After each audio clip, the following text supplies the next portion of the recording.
My wife's funeral had just taken place a few days ago, and her sons were already sitting in my living room with inheritance papers. I stared at the documents. Every property, every account, every asset that my wife and I had built together, they were claiming it all. My lawyer pulled me aside. "This is unconscionable. Fight back. You'll win." "No," I said quietly. "Prepare whatever they need. I'll sign everything." People whispered that grief had shattered me, that I had surrendered without even trying. At the courthouse hearing, I signed every document they placed before me. They practically glowed with victory. Then their attorney's hand froze mid-page. His face drained of color as he read what they had actually inherited. "Hello, everyone, and thank you for being here with me today. It truly means more than you know." Before we continue, I'd love to know, where are you watching from? Drop your city, state, or country in the comments below. I always read them, and it amazes me how far these stories travel across the world. Also, a gentle note. Parts of this story have been thoughtfully dramatized for storytelling and educational purposes. Any similarities to actual people or places are purely coincidental, but the lesson behind it is meant to stay with you. The scent of Lorraine's perfume still lingered in her office chair, a floral, comforting fragrance that had welcomed me each evening when I'd discover her nestled here with a book beneath the lamplight. It had been 3 days since we laid her to rest. Yet I found myself drawn to this spot, unable to settle anywhere else in the house. Morning sunlight streamed through the expansive bay windows, creating elongated shadows across the polished mahogany desk, and catching particles of dust that floated like fragments of memories just beyond my reach. Their arrival announced itself through sound before sight. The sharp tap of Clayton's costly leather shoes echoed against the hardwood of our Beacon Hill brownstone, though calling it ours felt increasingly empty. Behind him came Vanessa's softer footfalls, measured and cautious, as though she understood the delicacy of what lay ahead. They materialized in the doorway as a unified force. Clayton had chosen a suit unfamiliar to me, dove gray, likely Italian craftsmanship, unmistakably recent. It was the sort of attire worn by someone projecting success, or perhaps concealing its absence. Vanessa gripped an expensive handbag defensively against her body, her fingers bloodless where they clutched the leather. Neither could bring themselves to meet my gaze. "Benjamin." The way Clayton spoke my name carried the calculated neutrality I'd observed in his legal presentations, controlled, businesslike, stripped of any emotional warmth. Gone was the dad he'd used at the funeral merely 3 days earlier when appearances mattered. Now it was simply Benjamin. There are practical matters we must address." Vanessa interjected, her smile as fragile and cold as thin ice. She positioned herself tentatively on Lorraine's beloved reading chair, near the window, the very spot where my wife had spent countless mornings observing our neighborhood spring to life. I managed a nod, words escaping me entirely. What response could possibly suffice? The woman who had been my everything for 22 years was gone, and the children I'd worked so hard to embrace as my own had arrived to handle practical matters before the reality of her absence had fully taken hold. With the practiced efficiency of someone conducting routine business, Clayton extracted a folder from his polished leather briefcase. He saw no need for gentle introductions. "We need to address the estate settlement. Mom's holdings, the real estate, her business investments. These all have legal frameworks demanding prompt resolution." He spread documentation across Lorraine's workspace, each sheet feeling like a small desecration of her memory. Some bore her distinctive handwriting, those elegant curves and flourishes that once adorned love notes left on our bathroom mirror. Our Boston residence. Clayton began, his finger indicating a property valuation document. Assessed at $2.1 million. The Big Sur property, $2.65 million. Then there's Donovan Construction, your creation naturally, though Mom maintained co-ownership, valued at $1.1 million. Every figure struck like a weight, dropping into calm water, creating expanding circles of disturbance in my chest. "These holdings?" he went on, and I registered how carefully he avoided phrases like "your holdings" or "family assets." merely these holdings, reducing them to impersonal investments, rather than acknowledging the home where Lorraine and I had marked 22 anniversaries, the coastal villa where we'd reaffirmed our vows above the Pacific, the company bearing my name and representing my life's dedication. Based on the will. Vanessa inserted her tone, carrying a practiced softness that turned my stomach. These properties transfer to Clayton and me. Mom left very specific instructions regarding her wishes. I raised my eyes, then examining both their expressions. Clayton's features remained rigid, his gray eyes inheriting their color from his mother, but none of her tenderness focusing somewhere past my left ear. Vanessa at least appeared somewhat uneasy, though whether from genuine remorse or simple discomfort remained unclear. And what about me? The question emerged quietly. My own voice sounded foreign, as if originating from someone more aged and broken than I felt internally.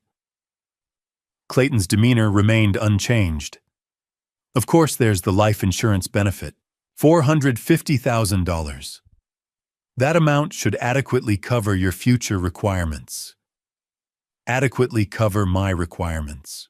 As though 2 decades of marriage, of true partnership, of building a shared existence could be reduced to a satisfactory sum and dismissed with a single insurance distribution. My thoughts drifted to Lorraine during those closing weeks, when illness had drained her physical strength while leaving her spirit intact. She'd clasped my hand from her hospital bed, her grasp unexpectedly strong despite her condition. "I've arranged everything," she'd murmured, her voice roughened by medication. "You won't need to worry about anything." Had she understood, had she foreseen her children's intentions? Naturally, there remained some unpaid medical costs. Clayton continued referencing another document. Mom's experimental treatments, the hospice services. Insurance handled the majority, but roughly $425,000 remains outstanding. The figure struck me with physical force. $450,000 reduced by $425,000. $25,000. Apparently, this was the monetary value assigned to 22 years of marriage in their accounting. Vanessa shifted forward, arranging her features into what she likely believed conveyed sympathy. "We recognize this is challenging, Benjamin. However, Mom always meant for family assets to remain with blood relatives. Surely you can appreciate that this isn't meant to hurt you." "Not meant to hurt me." The phrase reverberated in the room's sudden stillness. Not meant to hurt that they were claiming everything. Not meant to hurt that they'd timed this conversation for exactly 3 days following their mother's burial. Not meant to hurt that they occupied her sanctuary surrounded by her literature and photographs and the life we'd created together, informing me of my displacement from my own reality. I offered no response. What words existed? Should I explain how I'd cherished their mother beyond life itself, that I'd accompanied her to every chemotherapy appointment while they dispatched flowers and manufactured excuses about conflicting schedules, that across 22 years, I'd never given her cause to feel anything less than treasured? Clayton rose, apparently interpreting my silence as acceptance. "We're not without compassion," he stated, though his tone suggested quite the opposite. "We're providing 30 days for you to organize alternative arrangements. We believe that's exceptionally generous." Generous. Yet another word drained of its meaning. "Our legal representatives will contact you," Vanessa added, already advancing toward the exit, anxious to escape the gravity of their actions. "Gerald Pemberton will manage the documentation. He'll ensure this proceeds as smoothly as possible." They departed, leaving me alone in Lorraine's chair, encircled by the remnants of a life apparently no longer mine. Through the window, I observed them entering Clayton's BMW, another fresh purchase, I noted. They never glanced back toward the house. Why would they, in their minds, ownership had already transferred?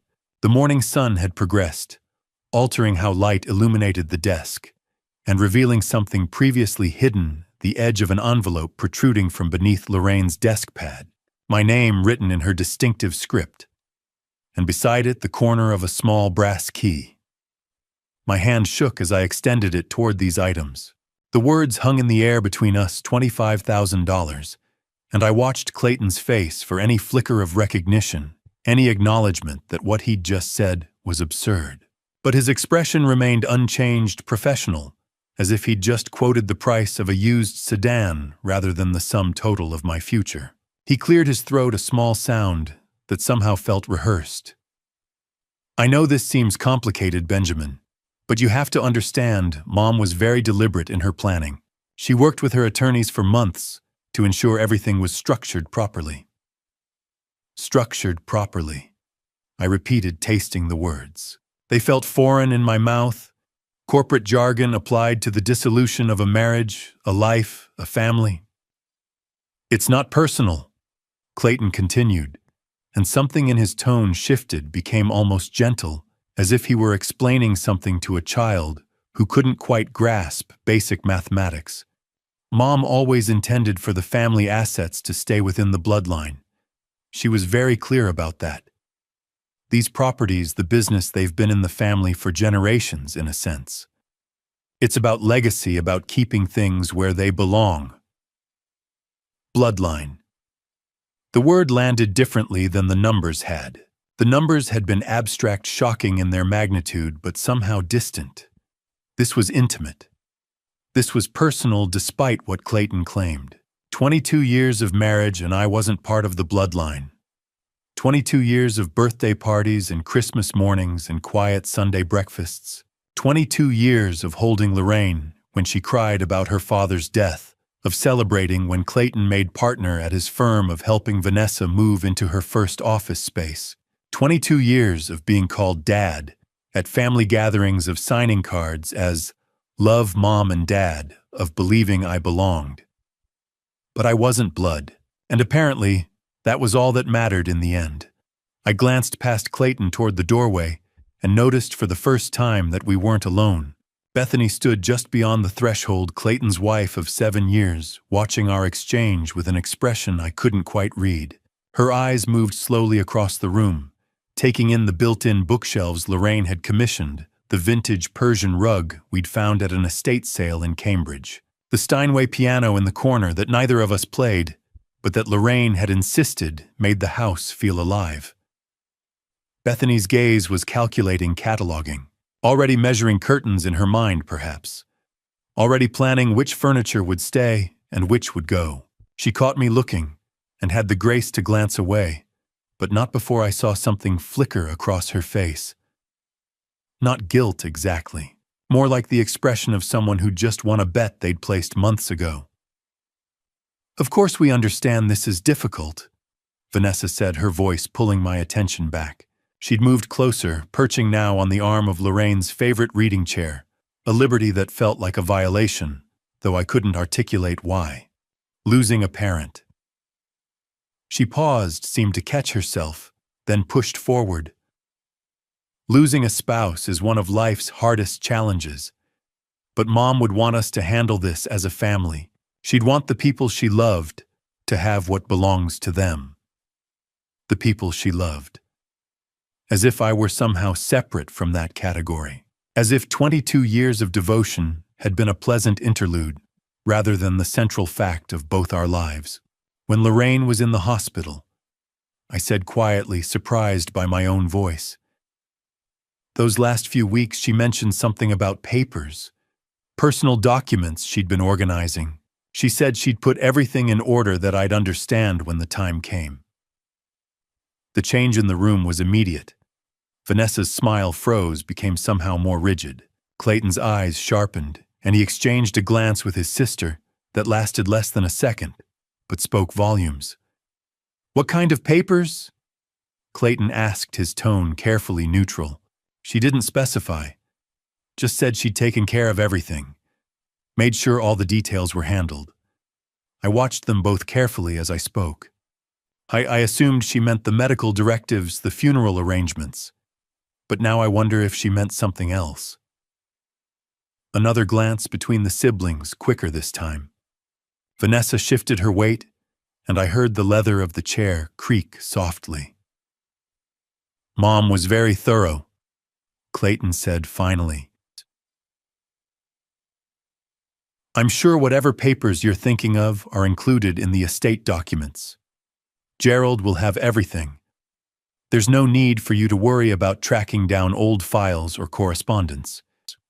But there was something in the way he said it too quickly, too smoothly, that made my instincts prickle. After 40 years in construction, I'd learned to recognize when someone was trying to sell me something I didn't need or talk me out of something I did. "Of course," I said, keeping my voice even. I'm sure you're right." Clayton stood, then brushing invisible lint from his expensive trousers, a gesture I'd seen him make countless times when he was ready to end a conversation on his terms. "Our attorneys will be in touch within the next few days. Gerald Pemberton, you remember him from the estate planning meetings. He'll handle all the paperwork. Very efficient, very professional. He'll make this whole process as painless as possible." Painless, as if pain were something that could be managed with the right legal documents and a firm handshake. Vanessa rose as well, already gathering her handbag, already mentally out the door. "We really are sorry, Benjamin, for your loss, for all of this."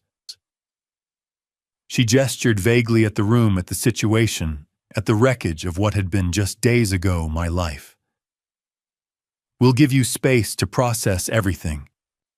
They moved toward the door in unison, Clayton's hand, finding the small of Vanessa's back, in a gesture that was probably meant to be comforting, but looked more like hurting.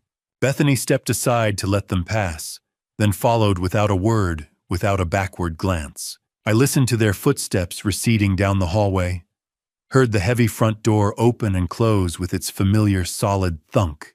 Through the window, I watched Clayton's BMW pull away from the curb, watched it disappear around the corner onto Charles Street. The house settled into silence around me. The old brownstone had its own sounds, the tick of the radiator, the whisper of wind through the eaves, the distant hum of the refrigerator in the kitchen. Sounds I'd lived with for 2 decades, sounds that were apparently no longer mine to hear. I sat alone in Lorraine's chair in Lorraine's office, in what would soon be someone else's house, and let the weight of that single word settle over me like snow. Bloodline. I wasn't part of it. I had never been part of it. And 22 years of love had not been enough to change that fundamental fact. They left at dusk. I watched from the living room window as Clayton's Lexus pulled away, Vanessa in the passenger seat, both of them silent. The taillights disappeared around the corner, and I was alone. I should have felt relieved. Instead, I felt hollowed out. The house was too quiet. Not the peaceful quiet I'd grown accustomed to in the weeks after Lorraine's death, but something heavier, accusatory, as if the walls themselves were asking me what I was going to do now. I wandered through the rooms, touching things: Lorraine's favorite chair by the window, the bookshelf she'd organized by color instead of author, the kitchen table where we'd eaten breakfast together for 22 years. Everything felt fragile, temporary, as if it might vanish the moment I looked away. Clayton's words kept circling back. $25,000. The life insurance he'd said was already spoken for. The house would need to be sold to settle debts I'd never heard of. Lorraine's estate, according to him, was a carefully managed disaster, and I was the last to know. But something didn't sit right. Lorraine had been deliberate about everything: her coffee routine, her garden beds, the way she folded laundry. She wouldn't have left chaos behind. Not intentionally. I found myself standing in her office, a small room off the hallway, that she'd claimed as her own years ago. The desk was still covered with her things: a stack of unopened mail, a coffee mug with lipstick stains, a framed photo of the two of us on our wedding day. I sat down in her chair, the leather creaking under my weight. The desk drawers were locked, but I knew where she kept the key, taped to the underside of the top drawer, a trick she'd learned from her mother. I pulled it free and unlocked the first drawer.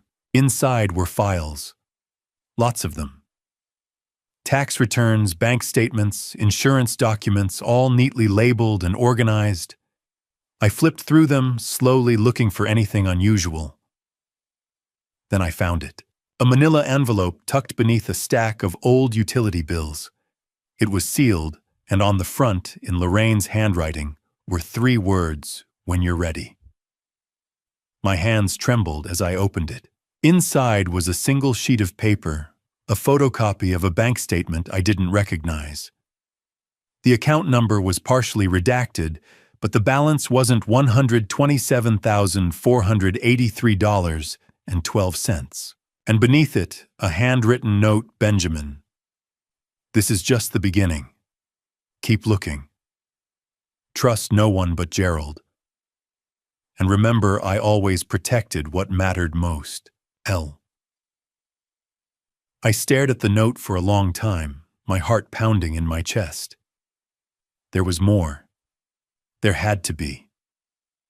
I searched the rest of the drawers, pulling out files, receipts, old letters. In the back of the bottom drawer, I found a small brass key attached to a red ribbon. No label, no explanation. But it was deliberate. Lorraine didn't leave things lying around by accident. I slipped the key into my pocket and kept searching. In her wallet, tucked in the back of a desk organizer, I found something else, a bank card I'd never seen before. On the back, in faded blue ink, was a 10-digit number written in Lorraine's hand. Not a phone number, not an account number I recognized. But it meant something. I sat back in the chair, the pieces scattered around me like a puzzle I didn't yet know how to solve. Clayton and Vanessa had come here with documents, with legal language, with the confidence of people who believed they knew everything. But Lorraine had left breadcrumbs, and I was going to follow them. I called Gerald Pemberton the next morning. He answered on the second ring, his voice cautious. "Benjamin, how are you holding up?" "I need to ask you something," I said, skipping the pleasantries. Did Lorraine ever mention setting up accounts I didn't know about, trusts, maybe separate bank accounts? There was a pause. Then, "Why do you ask?" "Because I found a bank statement in her desk, an account I've never seen, and a key I don't recognize." Gerald was quiet for a moment.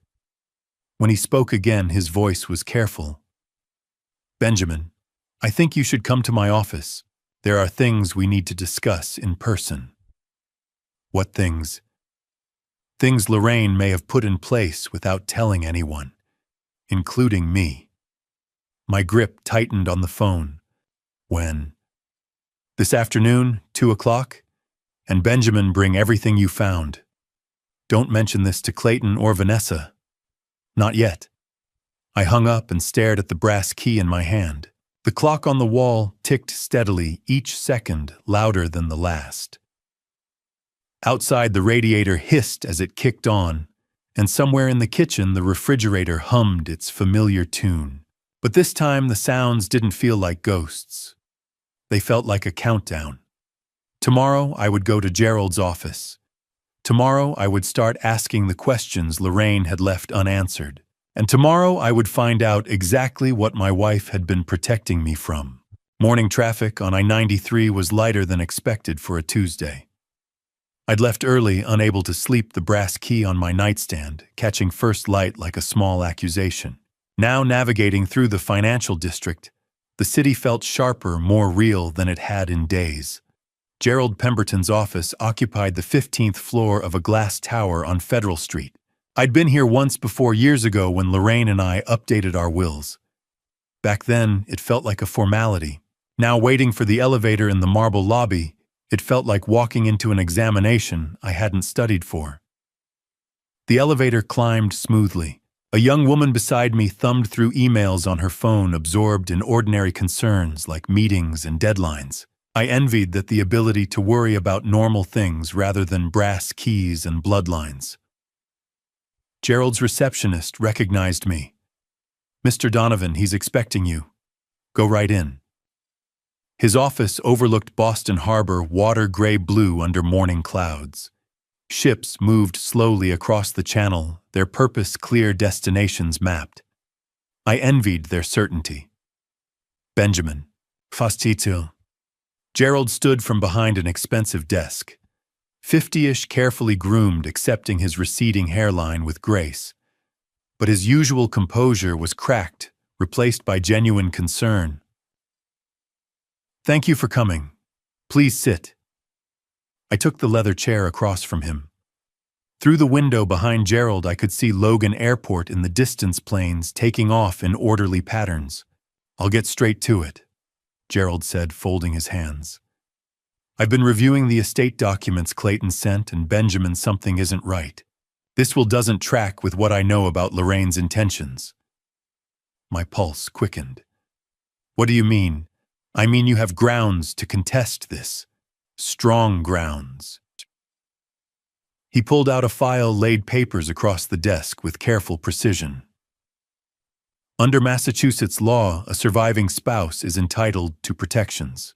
This will essentially disinherit you while you were clearly married and cohabitating. It raises serious red flags." Legal language blurred together, whereas and heretofore and notwithstanding. "A contest would take time," Gerald continued. 6 months minimum, could stretch to a year. Legal fees, 50,000–60,000, maybe more if Clayton fights hard. Which he will. He paused. "But Benjamin, you'd have a real chance. Why would Lorraine write me out like this if she loved me?" Gerald's expression softened. "That's exactly my point. I knew Lorraine saw how she talked about you at firm holiday parties, how she looked at you. This will doesn't sound like her." He chose his words carefully. "It reads like someone else wrote it and she signed. Or like there's another will somewhere that supersedes this one." The brass key burned against my thigh through my pocket. Before I could respond, Gerald's phone rang. He glanced at caller ID, jaw tightening. "It's Clayton." "Answer it," I said. He pressed speaker. "Clayton." "Gerald, good morning." Clayton's voice filled the office, smooth as expensive scotch. "Just checking the timeline. Has Benjamin signed the transfer documents? We'd really like to move forward quickly. Better for everyone involved." Gerald's eyes stayed on mine. "I'm meeting with Benjamin now, discussing his options." A pause, brief but telling. "His options, Gerald, the will is clear. We just need signatures." "Clayton, I think there are questions about—" "Questions." Clayton's voice sharpened. "What kind of questions?" Mom's wishes were explicit. "She worked with your firm 15 years. Are you suggesting problems with documents you prepared?" "I'm suggesting," Gerald said, voice cooling, "that Benjamin deserves time to fully understand his legal position before making irreversible decisions." Another pause, longer. I could almost hear Clayton recalculating. "Of course," he said, finally, smoothness returning. "Benjamin should take all the time he needs. We're not rushing anyone. It's just these things drag on without proper attention to paperwork. Mom wouldn't have wanted that." "I'll call you back, Clayton." Gerald disconnected without waiting for response. Heavy silence. Gerald leaned back, studying me with lawyer's eyes. He's worried. People confident in their position don't push that hard that fast. I thought about Clayton and Vanessa's exchanged glances when I mentioned Lorraine's papers. Vanessa dropping her wine glass. Bethany's calculating look surveying the house. People hiding something. "Gerald," I said slowly, "if I wanted to just let this go, give them everything without a fight, how quickly could that happen?" Shock crossed his face. "Benjamin, you can't be serious." "How quickly?" "Days. A week at most. But why would you even consider?" "What if fighting would destroy me even if I won?" I interrupted carefully. "What if the cost, not just money, but time, energy, what it would do to my relationship with Lorraine's children? What if that was too high?" Gerald leaned forward, pleading now. Benjamin, in 30 years of practice, I've never advised a client to walk away from a seven-figure inheritance without a fight. There has to be more to this. Something you're not telling me. The brass key. The envelope. When you're ready. Lorraine's hand in the hospital. I've taken care of everything. But I wasn't ready to share those things. Not until I understood what they meant. I'm tired, Geraldine, I said, and it wasn't entirely a lie. Tired of being the outsider trying to claim a place in a family that never wanted me there. Maybe it's easier to let go. Let them have what they think they deserve and build something new. Gerald stared for a long moment, lawyer's brain working through possibilities, trying to find the angle I wasn't showing. Finally, he sighed. If that's what you want, I'll draw up papers. But Benjamin, please, sleep on this. Don't make final decisions when you're raw from grief. I stood, extended my hand. Thank you, Gerald, for caring enough to question this. He shook it firmly, expression still troubled.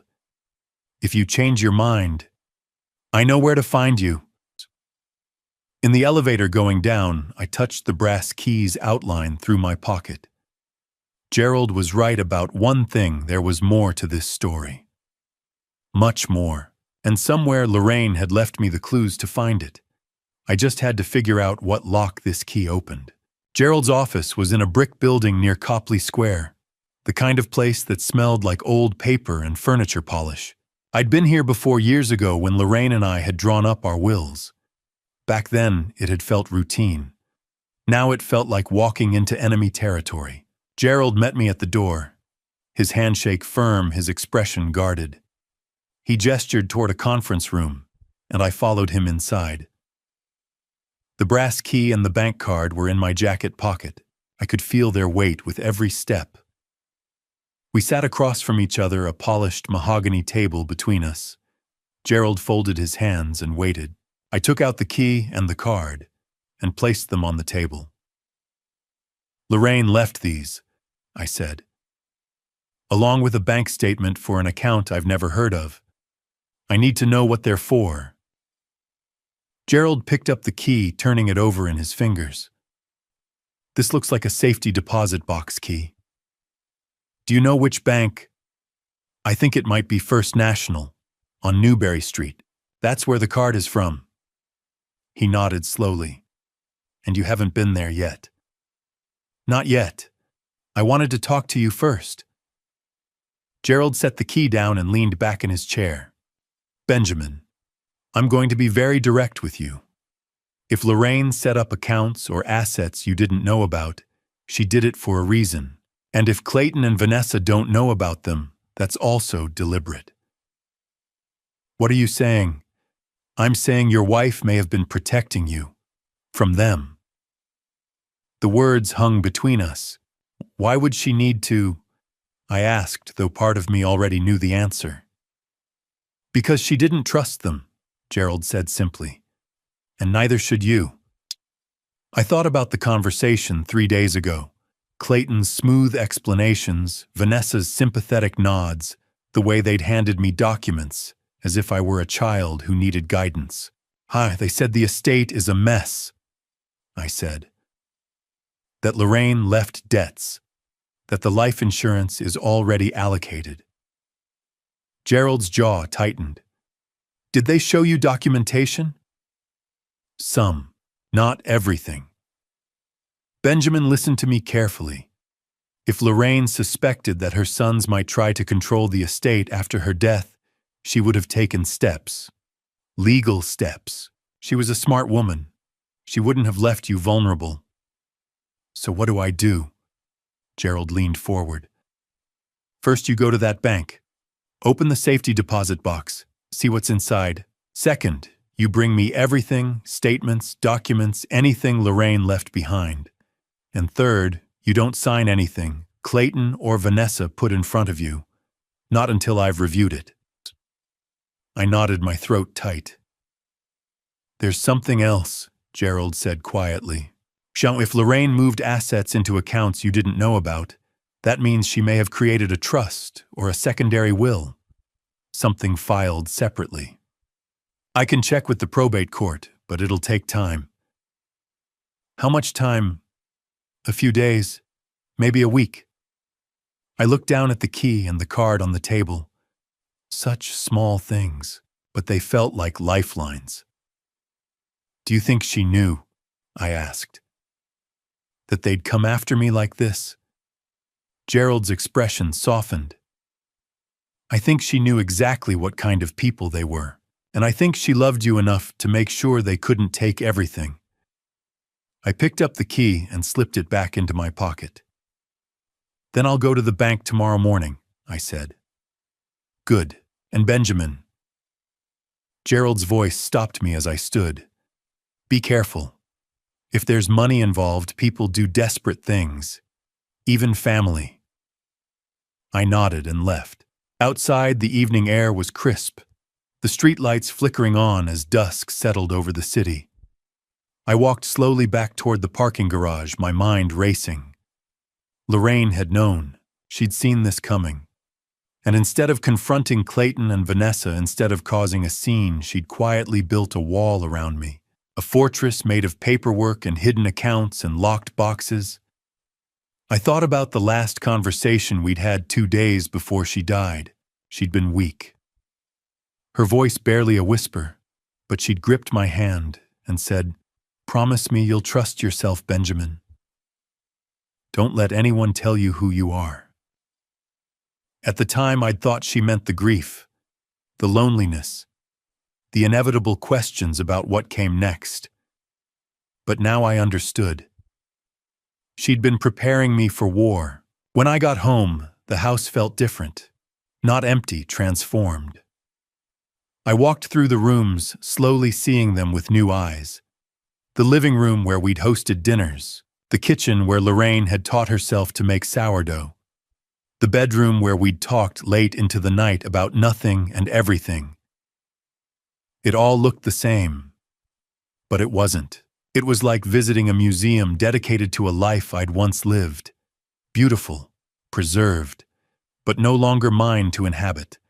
Clayton and Vanessa thought they could take it, thought they could reduce 22 years to a dollar amount and a signature line. Thought grief had made me weak, pliable, easy to manipulate. But they were wrong. I pulled the brass key from my pocket and held it up to the dim light filtering through the curtains. It gleamed dull gold, small and unassuming, but I knew better now. This wasn't just a key. It was a weapon, and Lorraine had left it in my hands. Tomorrow I would go to First National Bank. Tomorrow I would open whatever door this key unlocked. And tomorrow everything would change. I stood in the center of the living room, gripping the key, feeling the weight of what was coming. Lorraine had given me the tools. She'd anticipated their greed, their entitlement, their belief that they deserved what she and I had built together. Now it was up to me to use what she'd left behind. Not for revenge, for justice. The phone rang at 9:30 Wednesday morning, just as I was preparing to leave for First National Bank. I stared at the screen. Vanessa Pierce. My chest tightened. After 3 days of silence, now she called. Benjamin. Her voice was soft, almost fragile. I hope I'm not catching you at a bad time. I set down my car keys. No, what is it? I wanted to check in on you, see how you're holding up. There was a pause long enough for me to hear traffic in the background. I know things have been tense, and I'm sorry for that. Really. I said nothing. The brass key sat heavy in my pocket beside the bank card. Clayton and I were talking, she continued, and we both feel terrible about how everything went down. This whole situation, it's not what any of us wanted. Mom wouldn't have wanted us fighting. Mom. The word scraped against something raw inside me. We'd like to have you over for dinner, Vanessa said. Tomorrow night, at Clayton's place in Wellesley. Just family. A chance to sit down together, talk things through. We owe you that much. I walked to the window overlooking the street. A UPS truck idled at the corner. Across the way, Mrs. Higgins swept her front steps like she did every Wednesday. Vanessa's voice pulled me back. Will you come?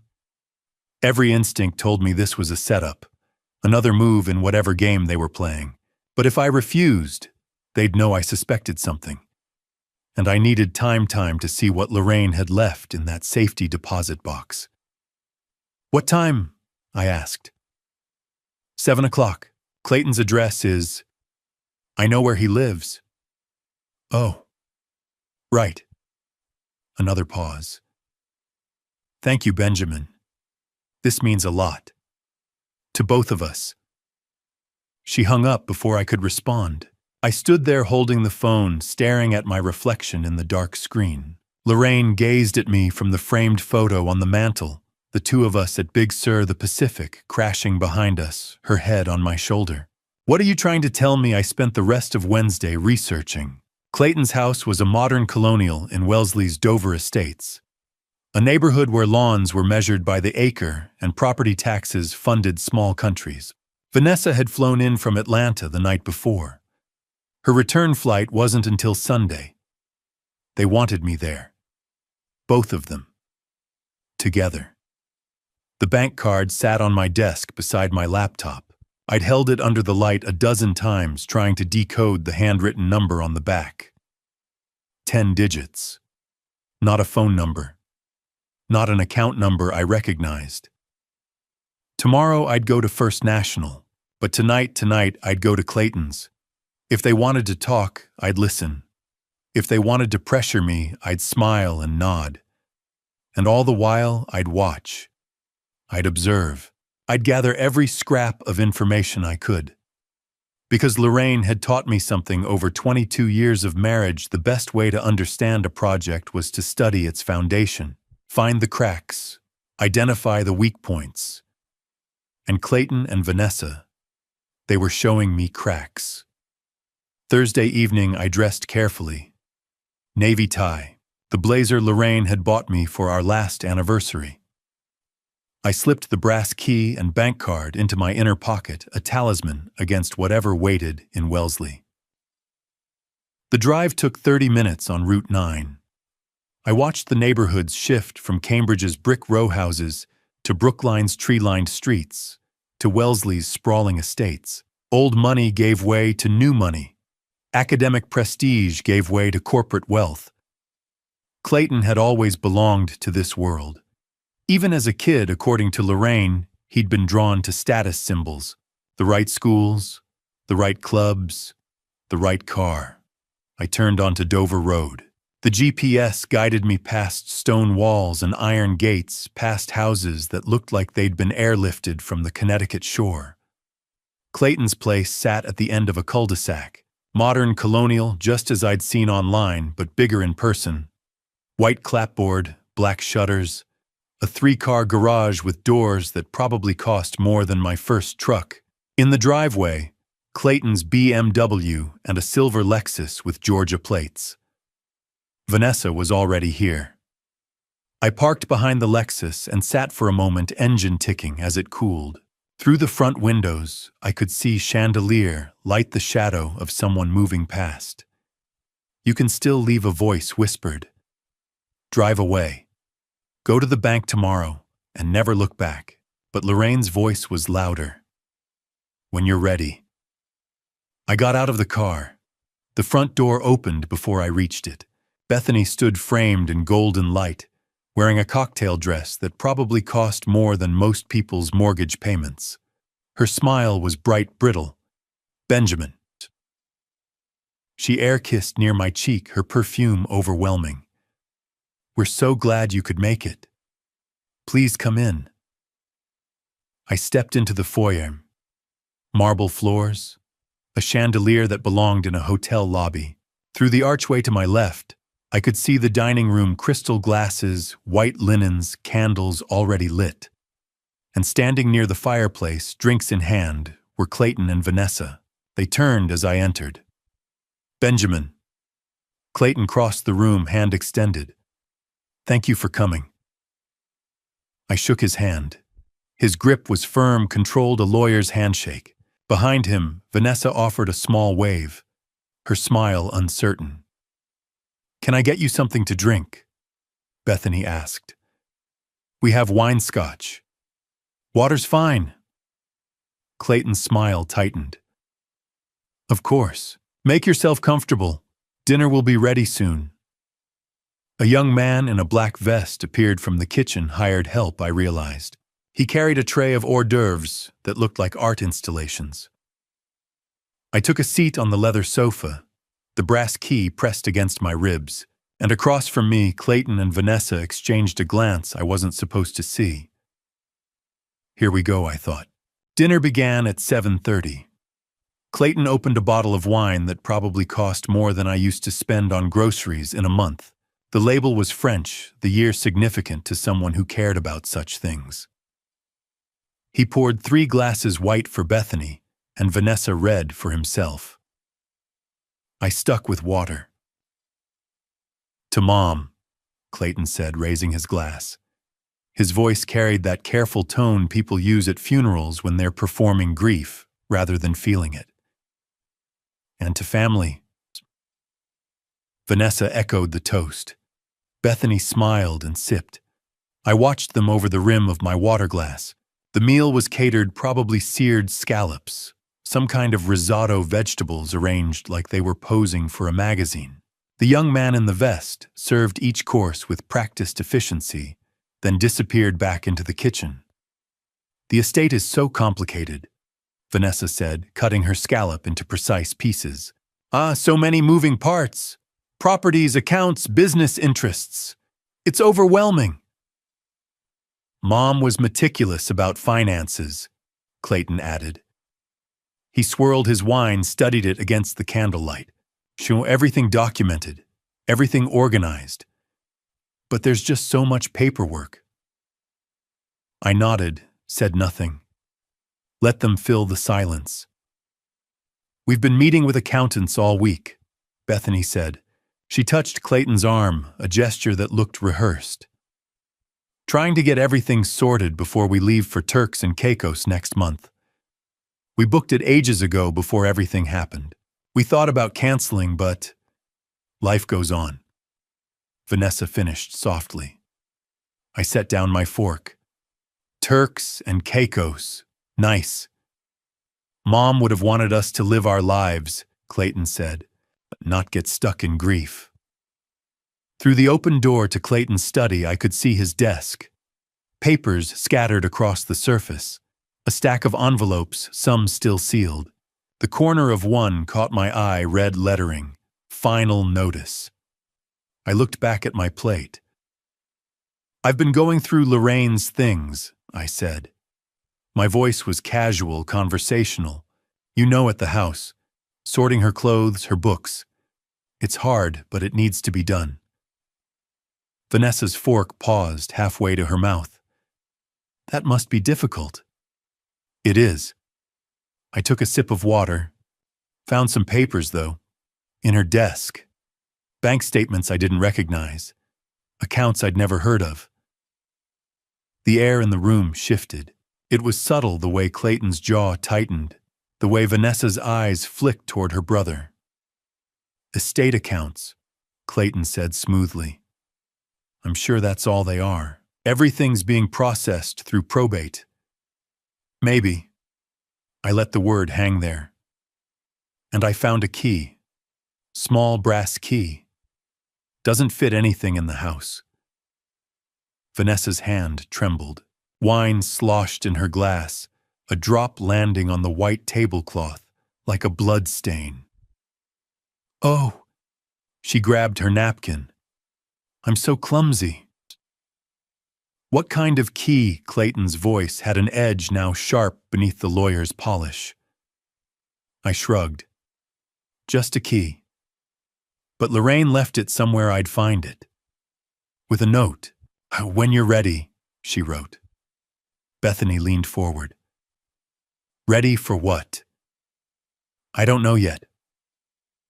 I met Clayton's eyes, but she wanted me to find it. Why would she do that?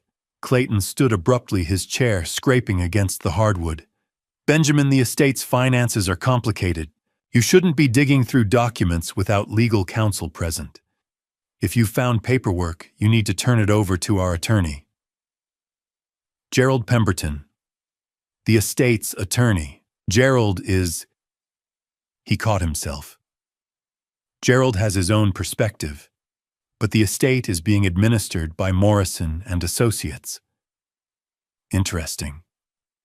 I stayed seated, forced my voice to stay level. Because I spoke with Gerald. He said Lorraine's will should have left me certain protections under Massachusetts law, but apparently it didn't. Vanessa's face had gone pale. Benjamin, we're not trying to... I'm not accusing anyone of anything. I cut her off gently. I'm just trying to understand. Lorraine and I were married 22 years. She knew I'd be vulnerable after she died. So why would she leave me that key? Why would she want me to find those bank statements? Clayton's hands were clenched at his sides. You're upset. That's understandable. But you're reading things into this that aren't there. Maybe. I pushed my chair back and stood. Actually, I checked. Whatever that key opens, my name is on it too. Lorraine made sure of that. The silence that followed was thick enough to cut. Clayton's face had gone red. Vanessa stared at her plate. Bethany looked between them, confusion and something else, fear, maybe flickering across her features. I should go, I said. Thank you for dinner. Nobody moved to stop me. I walked through the foyer, aware of their eyes on my back. Behind me, I heard urgent whispers, Clayton's voice low and angry, Vanessa's higher, frightened. Bethany caught up with me at the door. Benjamin, wait. She glanced back toward the dining room. What key? What's going on? Bethany. Clayton's voice cut through the house like a blade. Not now. She flinched, then she opened the door for me. Her smile gone, her eyes hollow. Good night, Benjamin, she said quietly. I stepped into the cool November air. Behind me, the door clicked shut. I didn't go to my car immediately. Instead, I walked slowly down the driveway, letting the cold clear my head. Through the dining room window, I could see them, Clayton pacing, gesturing sharply, Vanessa with her face in her hands, Bethany standing frozen in the doorway. They were scared. Good, because whatever they were hiding, whatever game they thought they were playing, Lorraine had seen it coming. She'd left me that key, those bank statements, that note. When you're ready. I was ready now. I climbed into my car and drove away. In my rearview mirror, Clayton's house blazed with light, a beacon of wealth and lies. Tomorrow, I'd go to First National Bank. Tomorrow, I'd see what Lorraine had hidden. And tomorrow, everything would change. I drove home slowly, checking my mirrors every few blocks. Twice, I thought I saw headlights following me, a dark sedan that hung back just far enough to seem coincidental. But when I turned onto my street in Cambridge, it disappeared. Paranoia, maybe. Or maybe not. I parked in my usual spot and sat for a moment, watching the house. The porch light was on, just as I'd left it. The windows were dark. Everything looked normal. But something felt wrong. I climbed the front steps, key in hand. The lock turned smoothly. The door swung open. I stepped inside and flipped on the hallway light. Nothing obviously disturbed. The coat rack, the mail table, Lorraine's watercolor of Big Sur still hanging on the wall, but the air felt different, violated. I moved through the first floor, pulse quickening. The living room looked untouched. The kitchen was fine, but in Lorraine's office, the desk drawers were closed, but not quite flush. Papers that had been stacked neatly were slightly askew. The chair was pushed in, but at a different angle than I'd left it. Someone had been here. I checked the safe, still locked. They hadn't gotten the combination, but they'd tried. The dial was turned to a different number than where I'd left it. Upstairs, the bedroom had the same subtle wrongness. Drawers opened and closed carefully. My closet disturbed. Lorraine's jewelry box shifted an inch to the left. This wasn't a random burglary. Nothing was missing, not the cash I kept in the nightstand, not Lorraine's pearls, not the laptop on the desk. They'd been searching for something specific. The key. I reached into my jacket pocket. The brass key was still there, warm against my palm. I'd carried it with me to Clayton's. They'd torn my house apart looking for it, and I'd had it the whole time. Clayton and Vanessa. It had to be them. Or someone they'd hired. The realization hit me like cold water. They were desperate. And desperate people were dangerous. I stood in the bedroom, surrounded by the evidence of invasion, and felt rage burn through the grief and confusion. This was my home. The home I'd shared with Lorraine for 22 years. The place where we'd built our life together. And they'd violated it. My phone rang. I stared at the screen.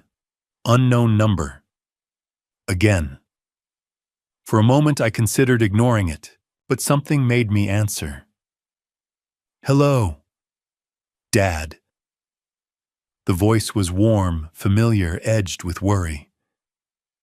It's Alexander. I'm sorry for calling so late. The tension in my shoulders released a fraction.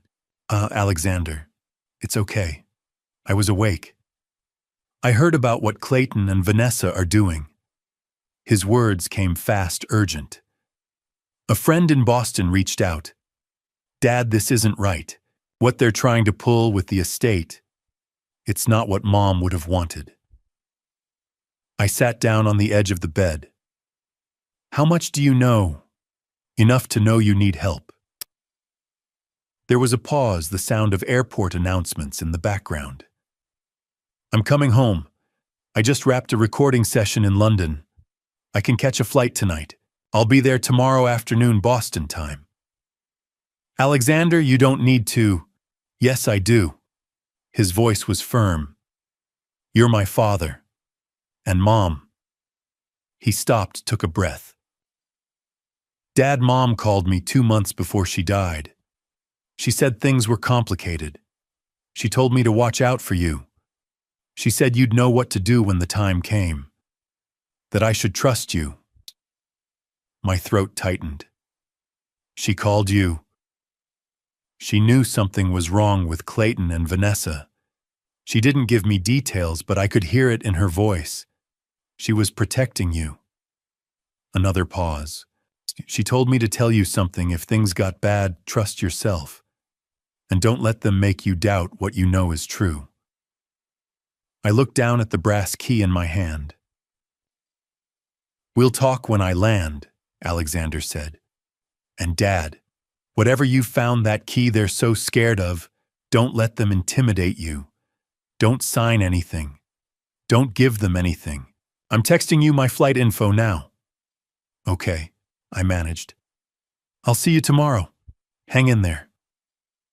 The line went dead. I sat in the silence of my ransacked bedroom, Lorraine's voice echoing in my memory. When you're ready. She'd known. She'd planned for this. She'd even warned Alexander. My phone buzzed. A text from Alexander BA213.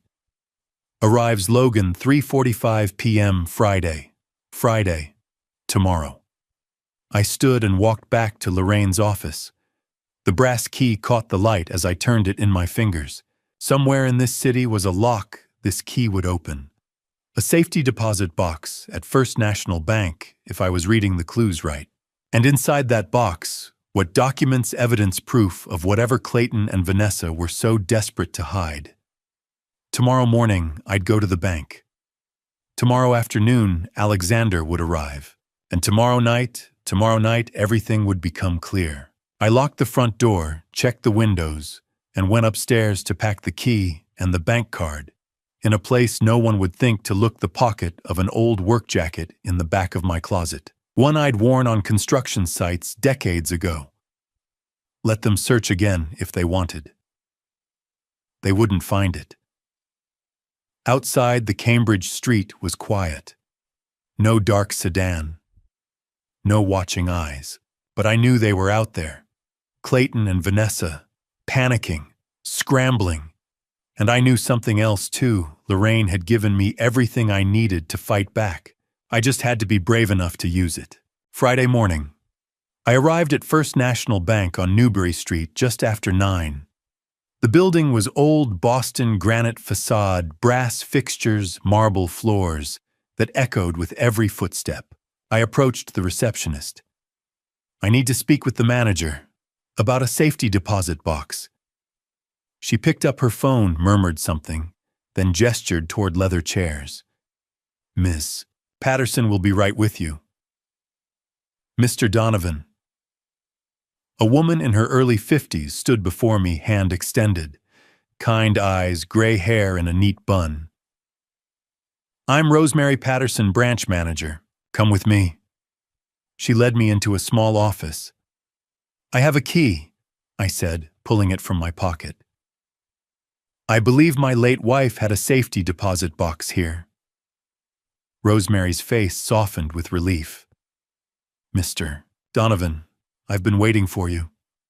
Waiting for me. Your wife came here several times over the past 6 months. Last visit was 2 weeks before she passed. She was very specific, only her name and yours on the access list. She said you'd come when you were ready. 6 months. Lorraine had been planning this while dying. If anyone else inquired about the box, I was to tell you immediately, Rosemary added. Has anyone asked? Not yet, but I suspect they might soon. She stood. Come with me. She led me through a secured door and down marble stairs.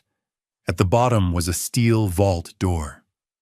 Rosemary unlocked it with a key and code. The door groaned open. Inside was a room lined with deposit boxes. Cool air. Heavy silence. Box 412. She walked to the back corner and unlocked the outer gate. Your key opens the box. There's a viewing room through that door, private. Take your time. She retrieved the box, long metal, heavier than expected, and set it on a table in the small, windowless room. I'll be outside if you need anything, she said softly and left. I was alone. The brass key turned smoothly. The lid opened. Manila folders neatly labeled. A USB drive taped to the lid, documents organized with Lorraine's precision. And on top, a sealed envelope. My dearest Benjamin, read everything else first. Then open this letter. I love you. My hands shook. I set the letter aside and opened the first folder, Donovan Holdings, LLC. An account summary from a wealth management firm. The balance $8,750,000. Lorraine's name. My name. Joint signatories. Opened 8 months ago. Next folder, property lines. 32 Beacon Hill. A second mortgage 7 months ago, $2,400,000. Signed by Lorraine. We'd paid off the house 15 years ago. Third folder, property liens. Big Sewer Villa. Another mortgage, $3,500,000. She'd mortgaged both properties deliberately. Fourth folder, life insurance policies. The $450,000 policy Clayton mentioned. But behind it, $1,250,000. Beneficiary Benjamin Donovan. A third policy, $750,000. Also mine. Total $2,450,000. Not $450,000. Fifth folder, medical expenses. Outstanding. $425,000. I sat back, mind racing. Lorraine had moved money, hidden assets, mortgaged properties, structured debt, all while dying, all to protect me. The USB drive evidence, do not lose. Finally, I reached for the letter. sealed with wax. I broke it carefully and pulled out 2 pages dated 3 weeks before she died. My dearest Benjamin, if you're reading this, it means I'm gone, and it means Clayton and Vanessa have shown you exactly who they are. My vision blurred. I'm sorry, my love. I couldn't tell you while I was alive, but I needed you to see it for yourself. Everything in this box is the truth. Everything they told you is a lie. Trust Maxwell Rhodes. He'll help you finish what I started. I love you. Always. Lorraine. At the bottom, Maxwell Rhodes Esquire and a phone number.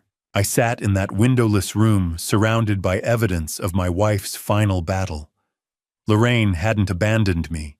She'd armed me. I gathered the folders, slipped them back into the box with the USB drive. The letter I folded carefully and put in my jacket pocket close to my heart. When I emerged from the viewing room, Rosemary was waiting in the corridor. Everything all right, Mr. Donovan? Yes. My voice was steadier than I expected. Thank you for waiting, for keeping this safe. She nodded. Your wife was a remarkable woman. She knew exactly what she was doing. She always did. Rosemary walked me back upstairs through the vault door, up the marble steps into the warmth of the bank lobby. Sunlight streamed through the windows. Outside Newbury Street bustled with Friday morning traffic. If you need anything else, Rosemary said, please don't hesitate. I shook her hand. I will. Thank you. I walked out into the November air, the box of documents secure under my arm. In my pocket, Lorraine's letter pressed against my ribs. In my phone, Maxwell Rhodes's number waited to be dialed. And this afternoon, Alexander would land at Logan. I wasn't alone anymore.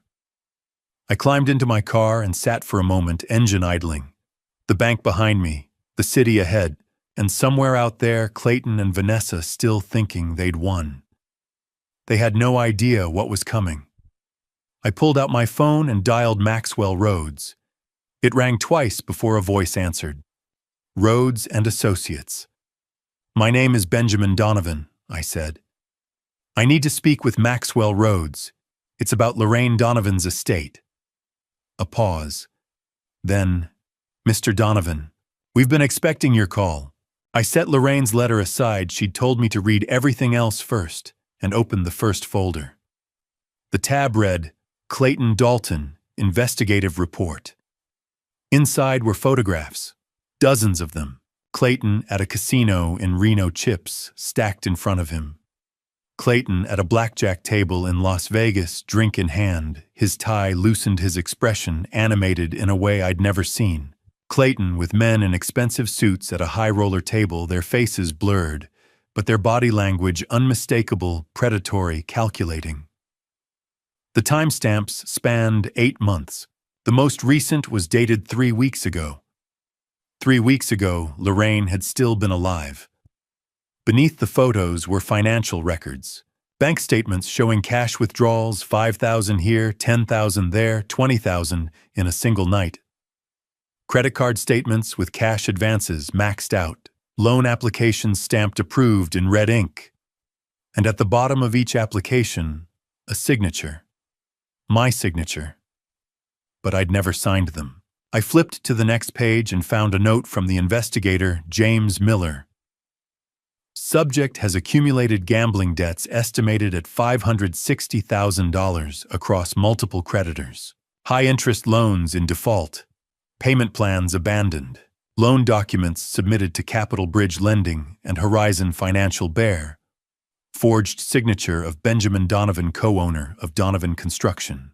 Email correspondence suggests intent to use company assets as collateral without consent or knowledge of co-owner.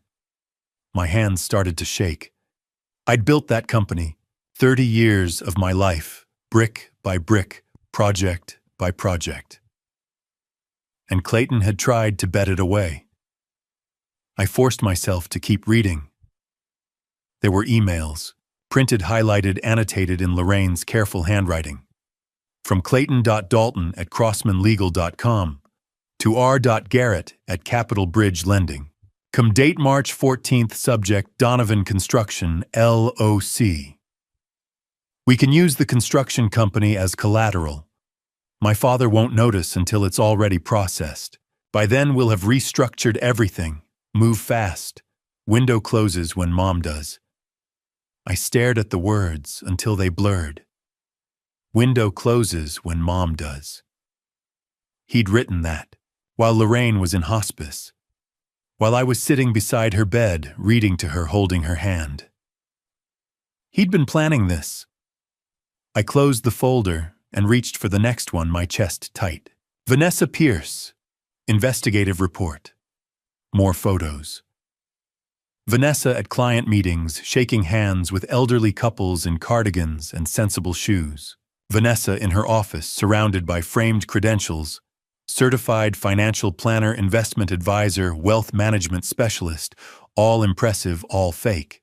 The investigator's summary was even more damning than Clayton's. Subject operates fraudulent investment advisory service under the name Pierce Financial Advisory, Atlanta, Georgia. Classic Ponzi scheme, targeting retirees and elderly clients. Estimated $740,000 misappropriated from client accounts between 2019 to 2023. Money transferred to offshore entities in Cayman Islands and British Virgin Islands.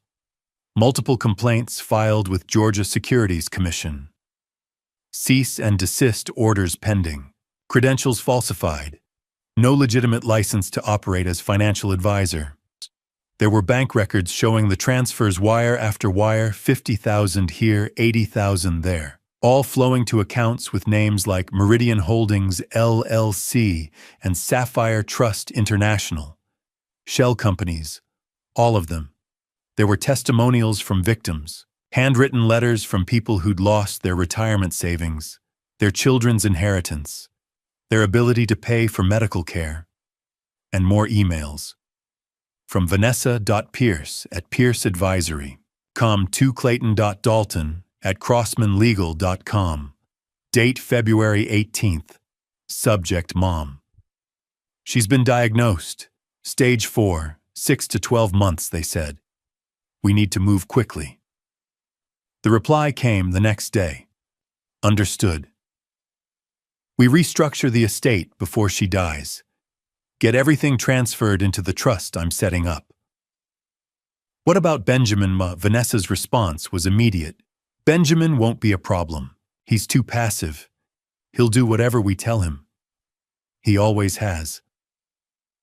I had to stop reading. My vision was swimming my chest so tight I couldn't breathe. They'd written that the day after Lorraine's diagnosis, while I was still processing the word terminal, still trying to understand what 6 to 12 months meant, still bargaining with God for more time. They'd been planning how to divide the spoils. I opened the third folder with trembling hands. Conspiracy, email evidence. The emails were organized chronologically, a timeline of betrayal that stretched across 9 months. February 20th. Clayton to Vanessa. Doctor gave her 6 to 12 months. We need to be strategic. Start moving your offshore assets now. Clean everything up before the feds come sniffing. I'll handle the estate paperwork. When she goes, we move fast. 30 days to get Benjamin out of the house and into something manageable. Grief will make him compliant. April 10th. Vanessa to Clayton. What if Benjamin doesn't cooperate? What if he fights? Clayton's reply, he won't. And if he does, we have options. The will is airtight. Gerald helped me draft it. Benjamin gets $25,000 and whatever's left after debts, which will be nothing. May 3rd. Clayton to Vanessa. Mom's asking questions about the loan applications. She saw something on a credit report. She's sharper than we thought. Vanessa's response. Stall her. Tell her it's identity theft and you're handling it. She's weak now. Medication is making her foggy. If she pushes, we'll say Benjamin did it and didn't tell her. June 3rd. The final email. Hospice says weeks, not months, maybe days. We execute the moment she's gone. I'll have the paperwork ready. Benjamin will sign. He always does what he's told. I couldn't read anymore. My hands were shaking so hard the papers rattled. My throat burned. My eyes stung. Lorraine had been dying, fading a little more each day, and they'd been circling, waiting, planning how to strip me of everything the moment she took her last breath. I sat in the vault's cold, sterile silence, surrounded by evidence so damning it felt like fiction. But it wasn't fiction. It was real. Lorraine had seen it. She'd hired James Miller. She'd gathered proof photos, emails, bank records, testimonies. She'd built an airtight case while fighting stage 4 cancer, while pretending everything was fine at family dinners, while protecting me from the truth, because she knew it would destroy me. And she'd left it all here, for me, so I would know, so I could fight back. I looked at the last folder, Financial Protection Plan. I pulled it toward me, my heart pounding, and opened it. Inside was Lorraine's handwriting, a plan, a strategy, a weapon. And as I read the first line, I finally understood what she'd done. The handwriting was Lorraine's, but the tone was different from anything I'd read before. Not the warm, gentle voice I'd known for 22 years. This was strategic, clinical, the voice of someone who'd seen the truth and refused to look away. Financial Protection Plan. Notes for Benjamin. My dearest, if you're reading this, I'm gone. And if Clayton and Vanessa came to you within days of my death, then everything I feared has come true. I'm sorry I couldn't tell you while I was alive. I wanted to. God knows I wanted to. But I needed to be certain, and I needed to protect you from the burden of knowing while I was still here. What you've seen in these folders is the truth. Clayton is drowning in gambling debts. Vanessa is running a scheme that's about to collapse, and together they plan to use my death and your grief to take everything. But I didn't let them. I stopped my breath, caught in my throat. She'd known, all of it. And instead of confronting them, instead of tearing the family apart while she was still alive, she'd quietly, methodically built a fortress around me. 7 months ago, I started moving assets. I created an entity they don't know exists.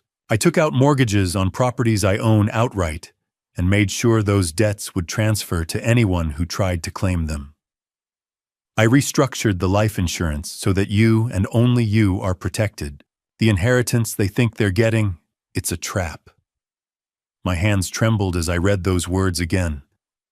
A trap, not an accident, not a mistake, a deliberate, calculated trap. Here's what they'll inherit if they pursue the estate. 2 properties, beautiful, valuable, and mortgaged far beyond their worth. If they accept them, the debt transfers. Foreclosure will begin within 30 days, bankruptcy within 90. The debts Clayton mentioned. They're real, but they're attached to the properties, not to you. I made sure of that. The life insurance. There are 3 policies. The one Clayton knows about is small, a decoy. The real policies name you as the sole beneficiary. They'll never see a cent. The money, it's safe, all of it, in an account only you can access. Maxwell Rhodes has the documentation. He'll walk you through everything. I had to set the paper down. My vision was blurring. 8.75 million. That's what the balance sheet had shown. Money I'd never known about quietly moved and protected while Lorraine was fighting for her life. She'd built me a lifeboat, and she'd loaded it with everything we'd worked for. I picked up the letter again, my throat tight. I know what you're thinking, Benjamin. You're thinking this is cruel, that I should have talked to them, reasoned with them, given them a chance to be better. But I tried. I confronted Clayton about the gambling 2 years ago. He promised to stop. He didn't. I asked Vanessa about the complaints from her clients. She told me they were lies. They weren't. I gave them chances, over and over. And they chose greed. So I chose you. Tears blurred the page now. I wiped them away and kept reading. This isn't about revenge. It's about consequences. They wanted to take what we built together and leave you with nothing. Now they'll face the results of their own choices. You have options, my love. Option 1. Let the will stand as written. They inherit the properties and the debts. You walk away clean with the money I've protected for you. Option 2, contest the will and expose everything, the fraud, the gambling, the forgery. Maxwell can help with that. It will be public, ugly, but it will be the truth. Option 3, offer them a deal. Let them sign away their claims in exchange for you not pursuing criminal charges. Maxwell has prepared the documents. The choice is yours. I trust you to make it. But Benjamin, please don't let guilt make you weak. Don't let their tears or their excuses change what you know to be true. They were willing to destroy you. Don't let them. The letter was signed with a single initial L, and beneath it a postscript, P.S. There's a bench by the Charles River where we used to sit on Friday afternoons. When you're ready to say goodbye, meet me there. I left something for you. I sat in the vault for a long time, the letter in my hands, the weight of Lorraine's love and strategy pressing down on me. She'd seen the danger. She'd anticipated their moves, and she'd armed me with everything I needed to fight back. Not with anger, with information, not with vengeance, with justice. Around me, the evidence lay scattered. Clayton's gambling receipts, Danielia's wire transfers, the emails plotting my downfall, the plan that would turn their greed against them.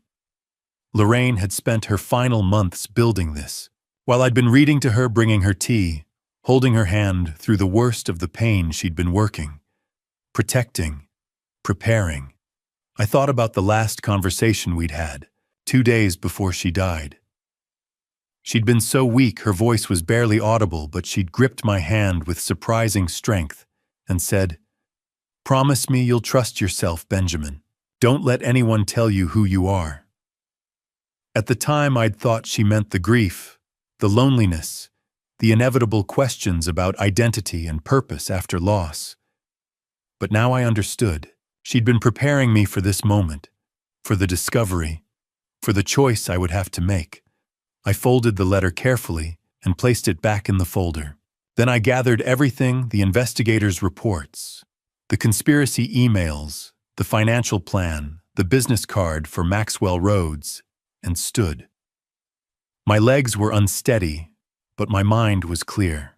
Rosemary was waiting outside, her expression patient and kind. "Find what you needed?" she asked gently. I nodded. "Yes, thank you. Will you be closing the box?" "Not yet," I said. "I may need to come back." She nodded and walked me to the elevator. As I stepped out onto Newbury Street, the afternoon sun was bright and sharp. The city moved around me, people rushing to appointments, cars honking at intersections, life continuing as if nothing had changed. But everything had changed. Lorraine had given me a choice, and she'd given me the tools to make it. The question now wasn't whether I was strong enough to use them. The question was what kind of man I wanted to be when this was over. I thought about Clayton's confident smile 3 days ago, Vanessa's sympathetic hand on my arm, the way they'd handed me documents as if I were a child who needed guidance. They'd underestimated me. They'd thought grief would make me compliant. They'd thought I would sign whatever they put in front of me and fade quietly into the background of their plans. They were wrong, and tomorrow I would start showing them exactly how wrong they were. I left the vault around noon, the documents secure in a leather briefcase Rosemary had provided. My hands had stopped shaking, My breathing had steadied. I walked up the marble stairs into the bank lobby, blinking against the brightness, and stopped.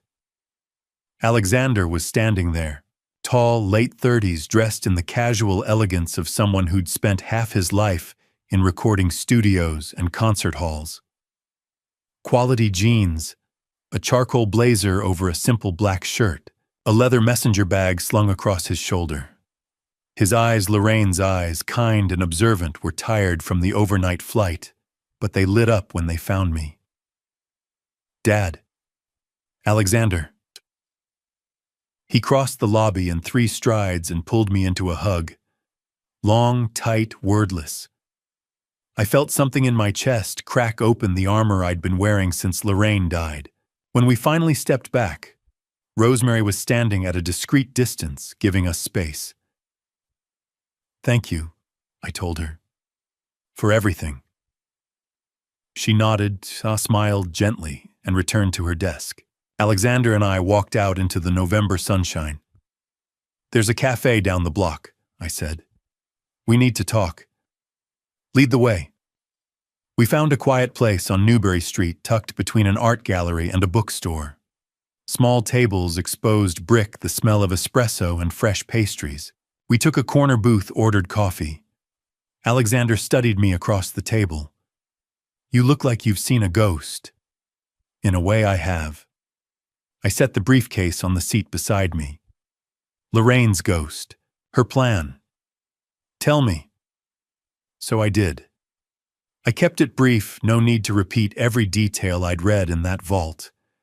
But I told him about Clayton's gambling debts, Vanessa's investment fraud, the forged signatures on loan documents using Donovan Construction as collateral. I told him about the emails, the conspiracy they'd plotted while Lorraine was dying in a hospital bed. And then I told him about Lorraine's counterattack, the hidden money, the debt trap, the real will versus the fake one, the evidence she'd gathered, the attorney she'd hired without anyone knowing.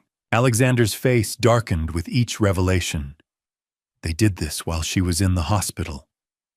His voice was quiet, controlled, but I could hear the fury beneath it. I nodded.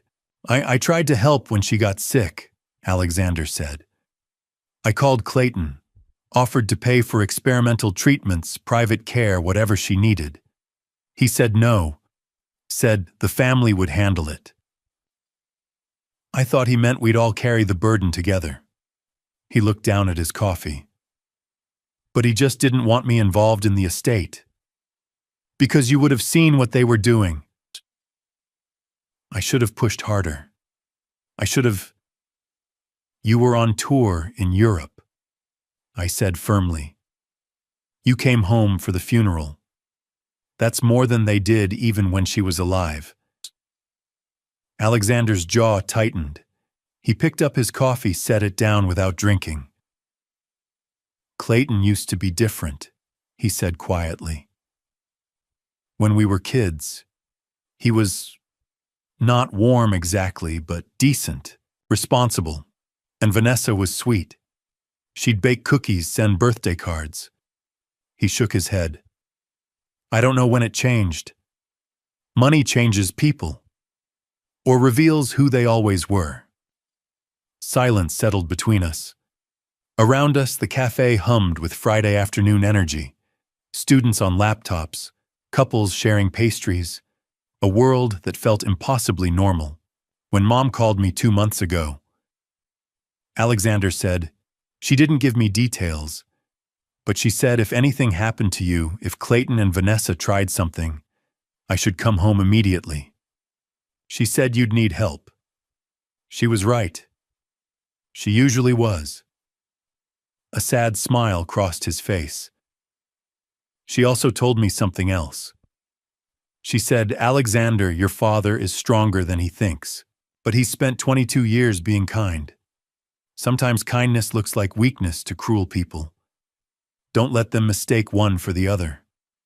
My throat tightened. "She knew you'd fight back." Alexander continued.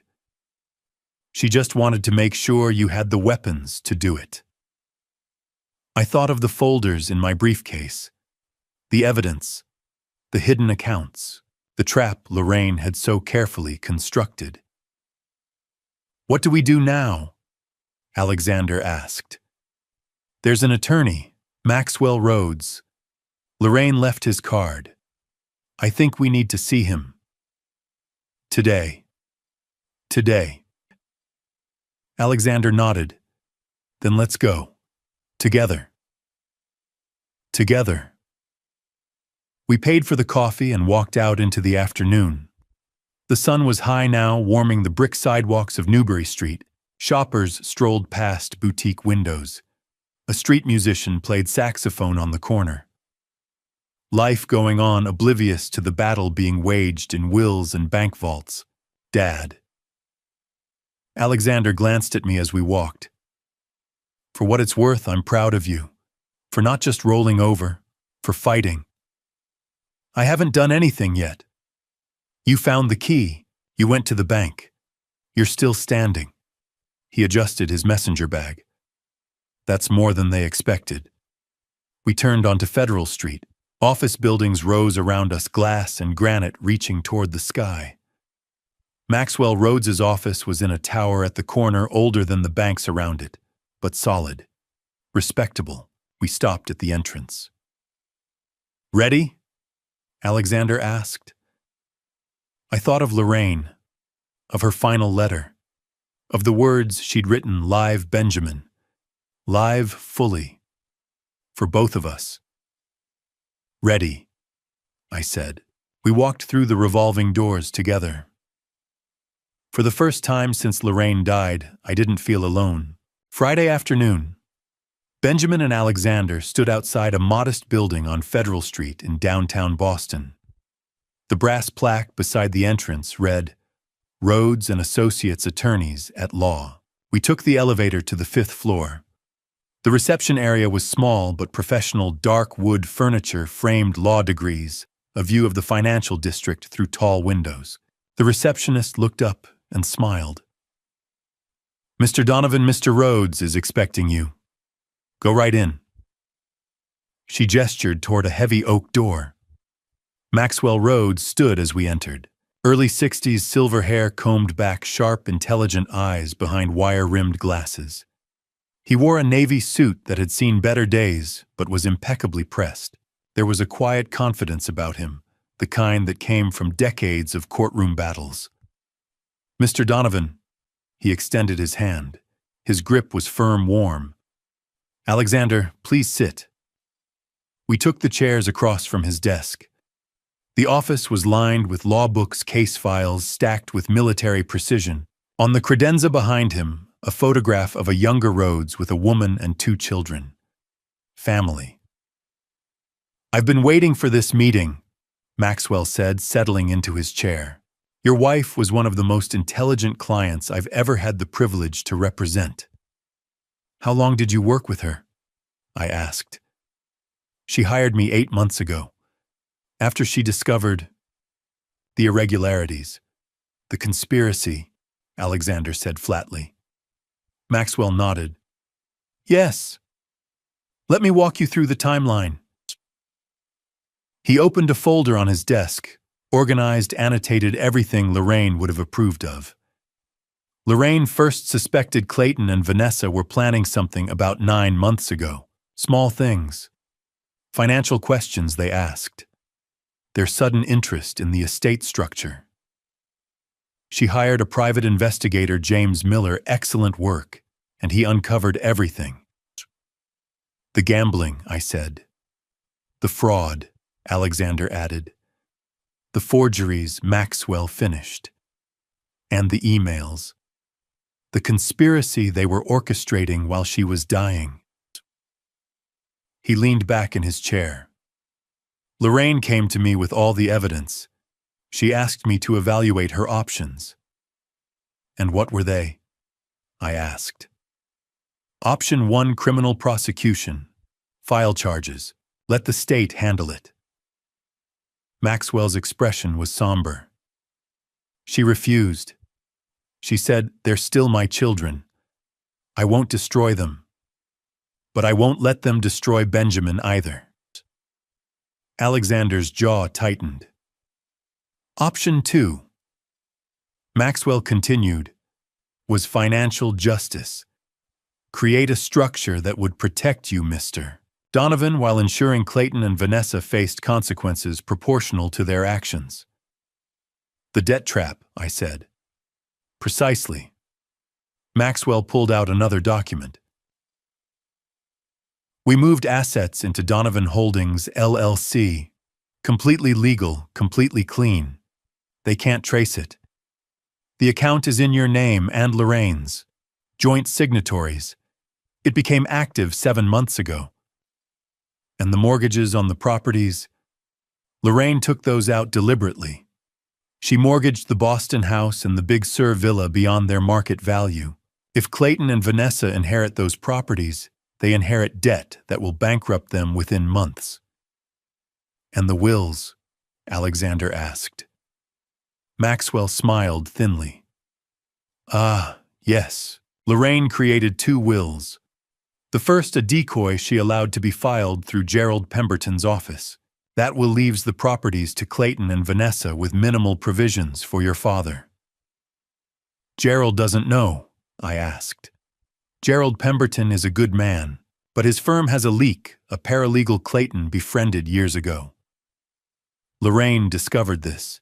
She quietly stopped using Gerald's firm for sensitive matters and came to me. Gerald has no idea the will in his possession is outdated. And the real will? I asked. Maxwell opened his safe and withdrew a sealed envelope. He laid it on the desk. This is the real will, executed 6 weeks before Lorraine died. Properly witnessed, notarized, legally unassailable. It supersedes anything filed with Gerald's office. He slid it across the desk to me. I broke the seal, read the first page. I, Lorraine Donovan, being of sound mind and body, do hereby bequeath all assets, properties, and accounts to my husband, Benjamin Donovan. She left me everything, I said quietly. With one stipulation, Maxwell said. You have sole discretion to gift the Boston and Big Sur properties to Clayton and Vanessa. If you choose to do so, those gifts include all associated debts and obligations. Alexander leaned forward. So Dad can give them the properties loaded with debt, or give them nothing at all. Correct.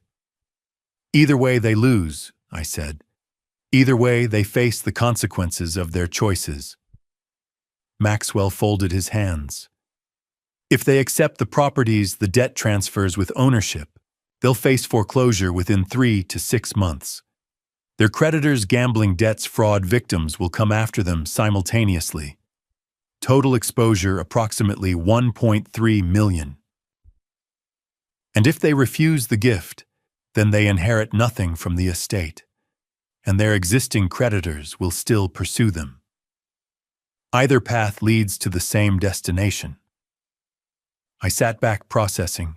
Around us, the office was silent, except for the faint hum of traffic 5 stories below. Lorraine believed in consequences, Maxwell said softly. This was her form of justice. Alexander looked at me. What do you want to do, Dad? I thought of the emails. Clayton's contempt. He's too soft. He won't fight back. I thought of Vanessa's cruelty, Mom's confused from the medication. I thought of Lorraine spending her final weeks building this fortress to protect me. I met Maxwell's eyes. I want to finish what Lorraine started, I said. Justice, her way. Maxwell nodded slowly. Then we'll need to move quickly. Clayton and Vanessa will figure out something's wrong soon. When they do, they'll fight. Let them, Alexander said. His voice was steel. Maxwell stood and extended his hand again. Then let's begin. Maxwell nodded and began spreading documents across the conference table. Alexander and I leaned forward, watching as he laid out the battle plan with methodical precision. Here's how we proceed, Maxwell said. We let them think they've won until the very last moment. He arranged the papers like chess pieces. Step 1, I contact Gerald Pemberton tonight. I'll inform him that I was Lorraine's actual attorney for the past 8 months. He'll be shocked, but he'll cooperate. Gerald was deceived, not complicit. Will he believe you? I asked. I have documentation. Lorraine left a letter for him explaining everything, why she switched firms, why she kept it secret. Gerald's a professional. Once he sees the evidence, he'll understand. Maxwell tapped the next document. Step 2. We schedule a final settlement meeting at Gerald's office. Neutral territory. Clayton and Vanessa will expect a simple signing ceremony transferring assets, closing the estate. Instead, they'll walk into a reckoning. When? Alexander asked. Next Friday, 1 week from today, 2 o'clock. Why wait a week? I asked. Preparation. I need to coordinate with Gerald, draft the documents, ensure everything is airtight. And Maxwell glanced at Alexander. I believe we have an advantage they don't know about. Me, Alexander said. You. Maxwell smiled slightly. They think Benjamin is alone and vulnerable. Your presence arriving mid-meeting will shatter that illusion. He outlined Alexander's role. Don't attend from the start. Wait in a private office. Maxwell would text a signal, then walk in during the confrontation. Psychological impact, Maxwell explained.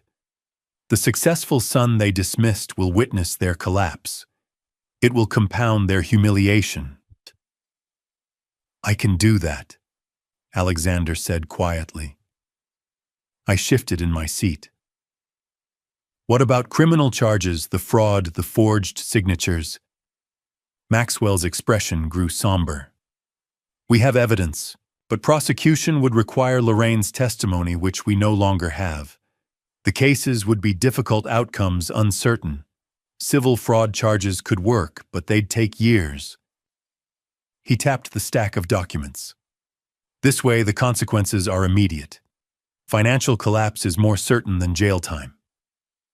Mom chose the guaranteed option, Alexander said. Your mother was pragmatic. She knew this would hurt them more than prison. Their reputations, their lifestyles, their illusions of success, all destroyed. Maxwell pulled out specific documents and explained each one. Gift deeds transferring the properties with the debt attached. Debt assumption agreements they must sign accepting all obligations. Release documents Benjamin is freed from any estate liability. Evidence packets everything they need to see to understand what they've walked into. He spread financial summaries across the table. When they see these numbers, 5.9 million in debt versus 4.75 million in assets, they'll realize the trap. What if they refuse everything? I asked.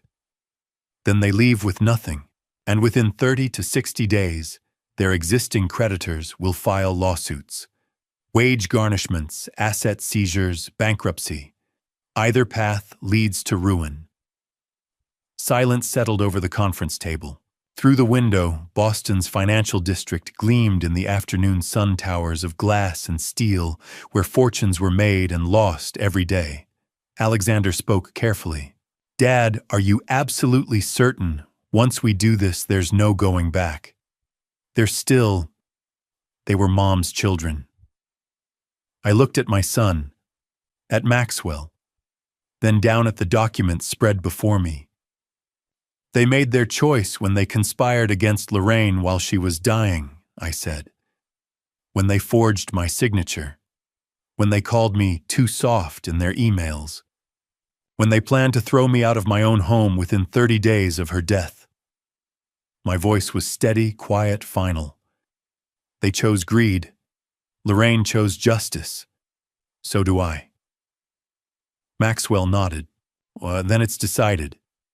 The meeting is next Friday, 2 o'clock. I'll contact Gerald tonight.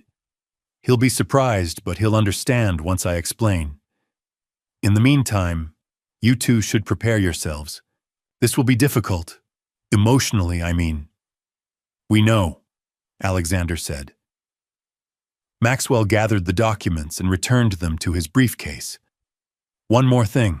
Between now and Friday, Clayton and Vanessa may try to contact you, Benjamin.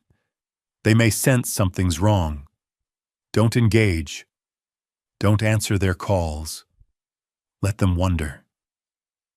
I can do that. Good. Maxwell stood and extended his hand. Gentlemen, we have our plan. 1 week from today, justice will be served.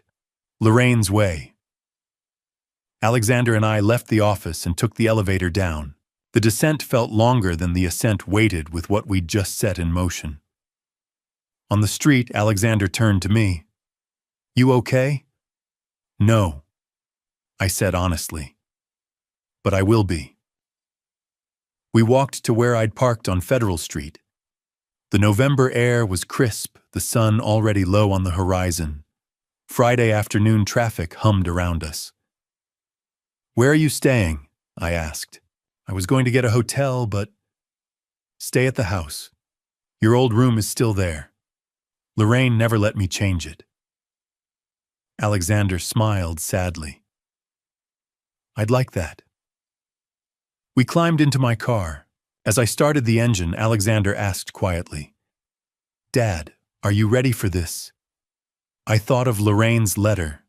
Her final words, live Benjamin, live fully, for both of us. I have to be, I said. For Lorraine. I pulled out into traffic and we drove toward Cambridge together. Behind us, in his fifth-floor office, Maxwell Rhodes was already drafting the documents that would bring Clayton and Vanessa's world crashing down. 1 week. 7 days until everything changed. Before I reveal what happened in that room.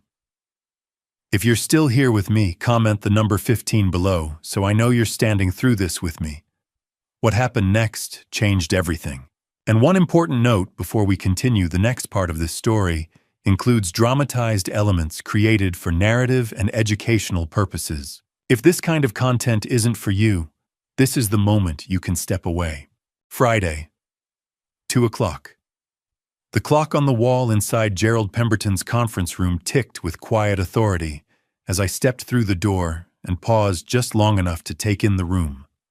Sunlight filtered through tall windows overlooking Federal Street, casting sharp rectangles of light across the polished mahogany table. The room smelled faintly of leather and old paper, neutral, professional, unfeeling. Clayton sat at the head of the table as though it already belonged to him. His suit was immaculate navy, with a subtle pinstripe cufflinks, catching the light when he moved. He leaned back with one ankle resting casually on the opposite knee, radiating the relaxed confidence of a man who believed he was moments away from securing his victory. Vanessa sat to his right, posture, upright hands folded atop a leather portfolio. She offered me a thin, cautious smile. Bethany, seated slightly apart, scrolled idly through her phone. Her expression bored, as though this were merely another administrative inconvenience to check off before dinner reservations. Benjamin Clayton said smoothly, gesturing toward an empty chair across from him. Good. Let's keep this efficient. Gerald stood near the window rather than taking his usual seat. His shoulders were tense, and the crease between his brows suggested something was weighing on him. He cleared his throat. Before we begin, he said, voice lower than usual. There's someone you need to meet. Clayton's eyes narrowed. What are you talking about? The conference room door opened again. A man stepped inside carrying a black briefcase. He was in his early 60s, silver hair, neatly combed back posture, straight without stiffness. His presence filled the room not through volume, but through certainty. Good afternoon, he said calmly. My name is Maxwell Rhodes. I represent the estate of Lorraine Donovan. The silence that followed was immediate and sharp. Clayton blinked. Excuse me, Maxwell set his briefcase on the table with deliberate care and unlatched it. Mr. Pemberton's firm ceased representation of Mrs. Donovan 2 months prior to her passing. That's absurd, Clayton snapped. Gerald has handled our family matters for years. Gerald stepped forward, voice heavy. Clayton, I wasn't aware of the change. I was not informed. There was a breach of confidentiality within Mr. Pemberton's firm, Maxwell continued evenly. Mrs. Donovan discovered it and chose to transfer representation privately. Mr. Pemberton was not complicit. He was simply unaware. Clayton's composure thinned. This is ridiculous. The will is already filed. Maxwell removed a slim laptop from his briefcase and connected it to the conference room screen. With a soft click, the display illuminated. Let's clarify which will you're referring to. Two documents appeared side by side. The first, Maxwell said, pointing to the left, dated 8 months ago. The second, executed 6 weeks prior to Mrs. Donovan's death. Vanessa leaned forward involuntarily. Under Massachusetts law, Maxwell continued, the most recent valid will supersedes all prior versions. Clayton rose halfway from his chair. She wasn't thinking clearly at that point. Maxwell advanced the slide. A medical evaluation filled the screen. Neurological assessment conducted 3 months before her passing. Maxwell read. Conclusions. Donovan was fully competent and capable of executing legal documents. She demonstrated clarity of thought and independent judgment. Vanessa's fingers curled against the edge of the table. Maxwell did not rush. He did not raise his voice. He allowed each piece of information to settle before introducing the next. The slide changed again. Photographs. Clayton in casinos. Reno, Las Vegas, Atlantic City. Timestamps stamped boldly beneath each image. Stacks of chips. Cash exchanged. Tables lit in harsh, fluorescent glare. Financial summaries followed. Total gambling debt over the last 12 months, Maxwell said calmly, $560,000. Clayton's jaw clenched, but he said nothing. The next image showed loan applications. On the left, a scanned signature labeled Benjamin Donovan. On the right, authenticated signature samples. The discrepancies were glaring. These documents were submitted to financial institutions using forged authorization, Maxwell said. Collateral listed included interests in Donovan Construction. Clayton opened his mouth as if to object, then closed it again. Vanessa shifted in her chair. Maxwell changed the slide once more. Client statements, withdrawal discrepancies, transfer logs, offshore accounts. Pierce Financial Advisory, he read, operated without appropriate licensing. Misappropriated funds totaling approximately $740,000. Vanessa's composure fractured, her face drained of color. Maxwell advanced again. Emails appeared on the screen. Lines of text projected large and undeniable. Mom's diagnosis is stage 4, 6 to 12 months. We restructure the estate before she dies. Benjamin won't be a problem. She's weak. Stall her. As soon as she's gone, we move. Each sentence echoed in the quiet room. Vanessa's breathing grew uneven. Clayton's knuckles whitened around the edge of the table. All of this, Maxwell said, is admissible. The final slide appeared. A financial summary. Boston residence appraised value $2.1 million. Mortgage $2.4 million. Big Sur property appraised $2.65 million. Mortgage $3.5 million. Combined assets $4.75 million. Combined debt $5.9 million. Net position negative $1.15 million. Clayton stared at the numbers as if they might rearrange themselves if he focused hard enough. Mrs. Donovan refinanced both properties 6 months ago, Maxwell said. Those liabilities transfer with ownership. This is a setup, Clayton muttered. It is a legal structure, Maxwell corrected. Clayton's voice rose. We refuse. Then you inherit nothing. Maxwell replied. And your existing creditors, estimated at approximately 1.3 million between you, will proceed independently. The air in the room thickened. The conference room door opened once more. Alexander stepped inside. Clayton's head snapped toward him. Vanessa's lips parted in shock. "Alexander," she whispered. He walked in calmly, closing the door behind him. "I'm here for my father," he said quietly. Clayton scoffed. "This isn't your concern." Alexander's gaze did not waver. "It became my concern the moment you decided to turn her illness into an opportunity." Silence. I rose from my seat. For a moment I looked at them not as adversaries but as people I had once tried to love like my own. 22 years, I said softly. I tried to be present, to support you, to treat you as my children. Neither met my eyes. She saw everything I continued, and she left me a choice. I slid a stack of documents across the table. "Here are the terms," I said. "You may accept transfer of the properties along with all associated debt, or you may decline and walk away with no claim on the estate." Vanessa's hand trembled. "Benjamin, please." "You have 5 minutes," I said evenly. The clock on the wall ticked. Bethany stood abruptly and stepped away from the table, distancing herself physically from the conversation. Clayton exhaled sharply. "You can't do this." "I already have," I replied. Vanessa reached toward me, eyes wet.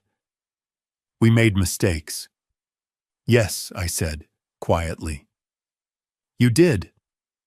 Clayton grabbed a pen.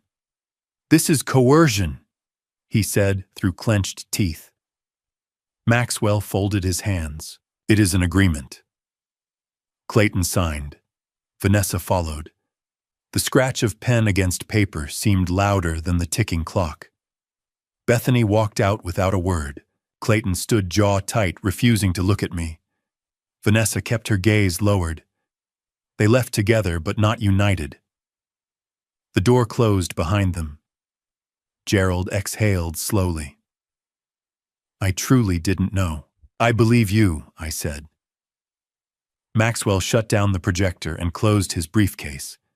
"They have 30 days before lenders initiate foreclosure procedures," he said. Alexander stepped beside me, resting a steady hand on my shoulder. The room returned to stillness. Chairs, table, windows overlooking Federal Street. But something fundamental had shifted. The weight that had pressed against my chest for weeks loosened. "It's finished," Maxwell said quietly. I nodded. For the first time since Lorraine's funeral, I inhaled without feeling like the air might break me, and I understood something simple and irreversible. They had expected me to disappear. Instead, I stood. 3 months later, I found myself standing barefoot on the cedar deck of a house that did not carry the weight of history. The Pacific stretched before me, vast and indifferent, its surface shifting from silver to pale blue as the sun climbed slowly above the horizon. Morning light spilled across the water in quiet bands, and for the first time in a long while, I felt no urgency pressing against my ribs. The house in Monterey was not grand. It did not need to be. Weathered shingles, wide windows that invited the sea inside a narrow path, lined with succulents and smooth coastal stones, everything about it suggested endurance without excess. It was a place built for wind and salt, not for display.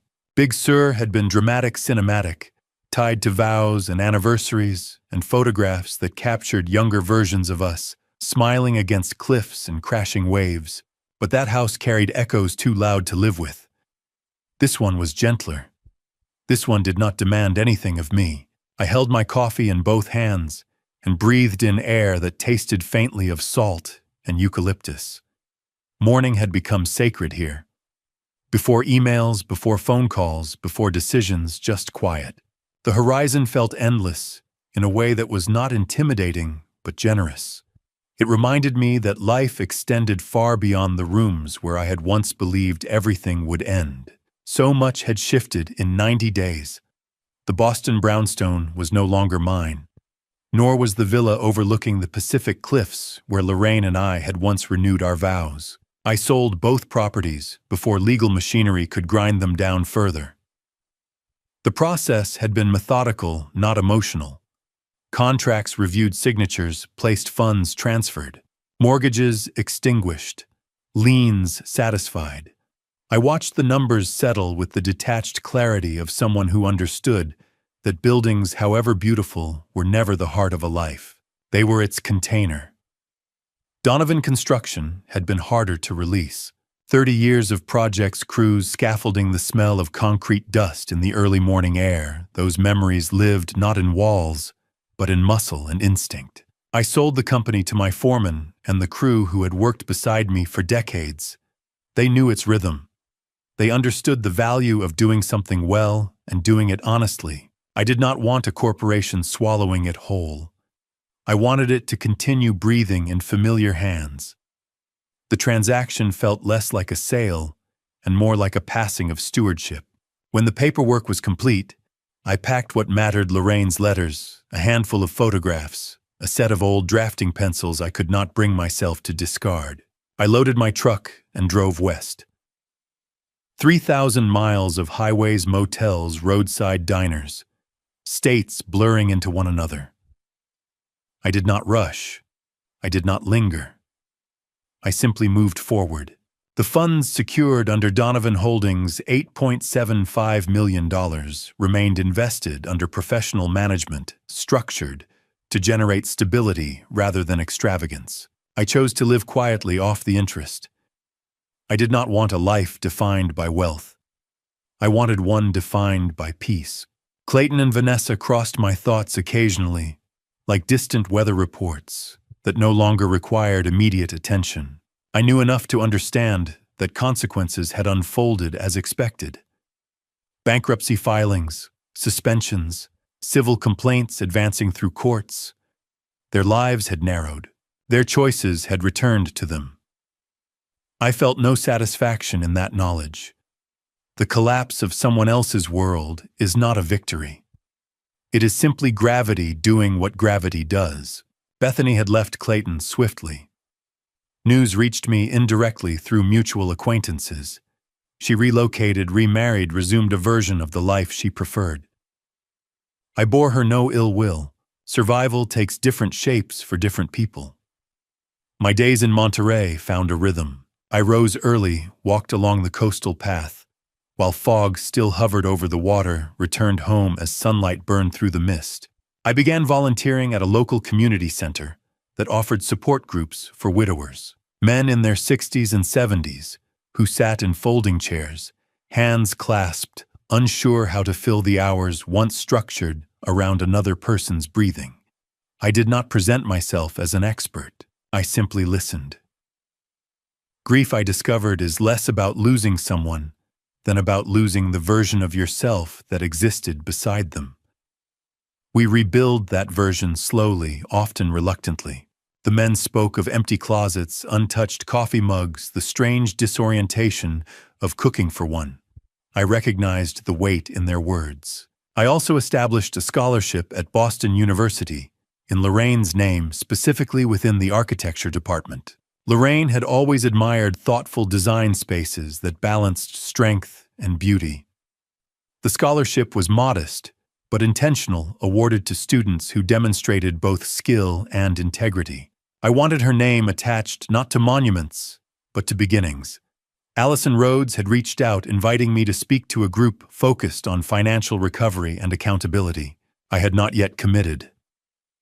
I was still considering how much of my experience belonged to me and how much could serve others. 2 days ago, a letter arrived. The envelope was worn, the handwriting uneven but deliberate. Georgia postmark. I placed it on the kitchen table and left it there for 48 hours. Not out of fear, out of caution. Some words alter the equilibrium of a room. I wanted to ensure I was steady before reading it.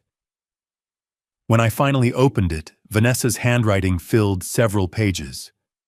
She did not ask for money. She did not request reconciliation. She wrote to say she was sorry, that greed had dismantled everything she believed secure, that she had betrayed not only me, but herself. Therapy sessions, restitution efforts, retail work replacing conference rooms and tailored suits. She wrote that she did not recognize the woman she had become in those emails, that she wished she could return to the daughter her mother once believed her to be. She did not expect forgiveness. She only wanted acknowledgement. I read her letter 3 times. Then I stepped outside and watched the ocean for nearly an hour. Waves do not judge. They rise and fall without commentary. Eventually, I returned inside and wrote back. I thanked her for her honesty. I told her I did not hate her. I never had. Hatred requires sustained energy, and I had no desire to carry that weight. But trust once broken in that manner does not reassemble itself neatly. I wished her steadiness, growth, clarity. From a distance.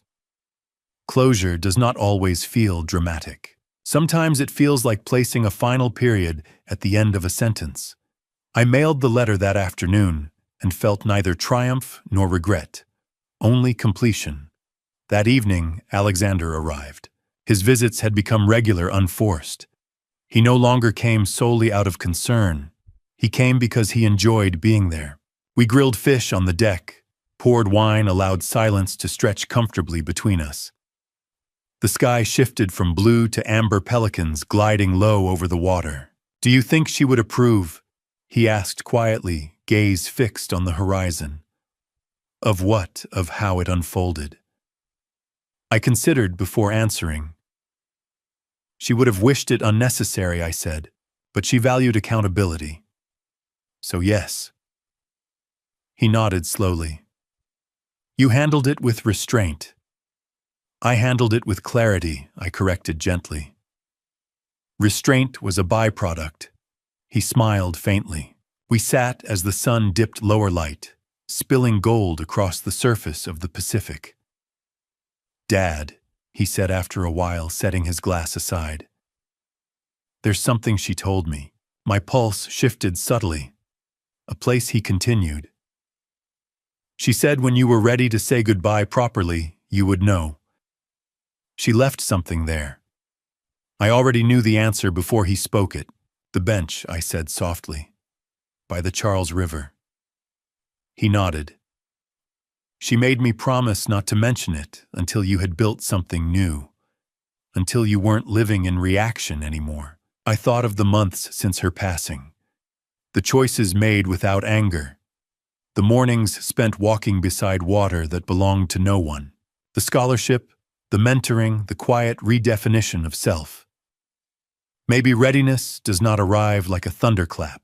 Maybe it accumulates quietly until you realize you are no longer afraid of what you will feel. When I asked, whenever you decide. I looked back toward the ocean, vast, patient, unending. Then I imagined the river in Boston, narrower, familiar, lined with trees that changed color with each season. Next week, I said, we'll go back. He reached across the table and squeezed my hand. Together. The sun slipped below the horizon, leaving streaks of crimson and violet behind. Night gathered gently without force. Later, after he had gone to bed, I remained outside alone for a while. The stars emerged one by one. The sound of waves against the rocks below formed a steady rhythm. Lorraine had always loved water in motion. Rivers, oceans, rain against windows. Water does not cling to form. It adapts, reshapes, moves forward. I finished my wine and set the glass aside. 3 months earlier, I had stood in a conference room feeling as though my chest might never fully expand again. Now, in a different state on a different coast, I felt something close to equilibrium. Not joy exactly, not absence of grief, but balance. The next morning, I walked the coastal path as usual. Fog clung low over the sea, thinning gradually as the sun climbed. A young couple jogged past, laughing. An older man walked a golden retriever that strained gently at its leash. Life did not pause for our private reckonings. It simply continued. When I returned home, Alexander was at the kitchen counter making coffee. He glanced up and smiled. "You look lighter," he said. "I am." We did not need to elaborate.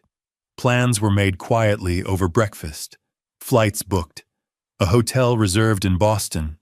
No fanfare. I spent the rest of the day tending to the small garden beside the house. Trimming succulents. Rearranging stones. Tasks that required presence, but not heavy thought.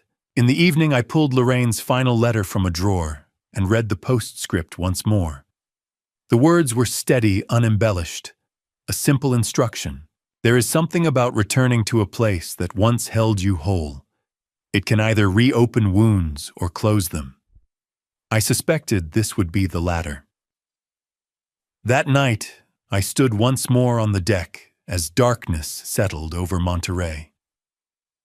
The Pacific was a black expanse reflecting scattered points of light from distant boats.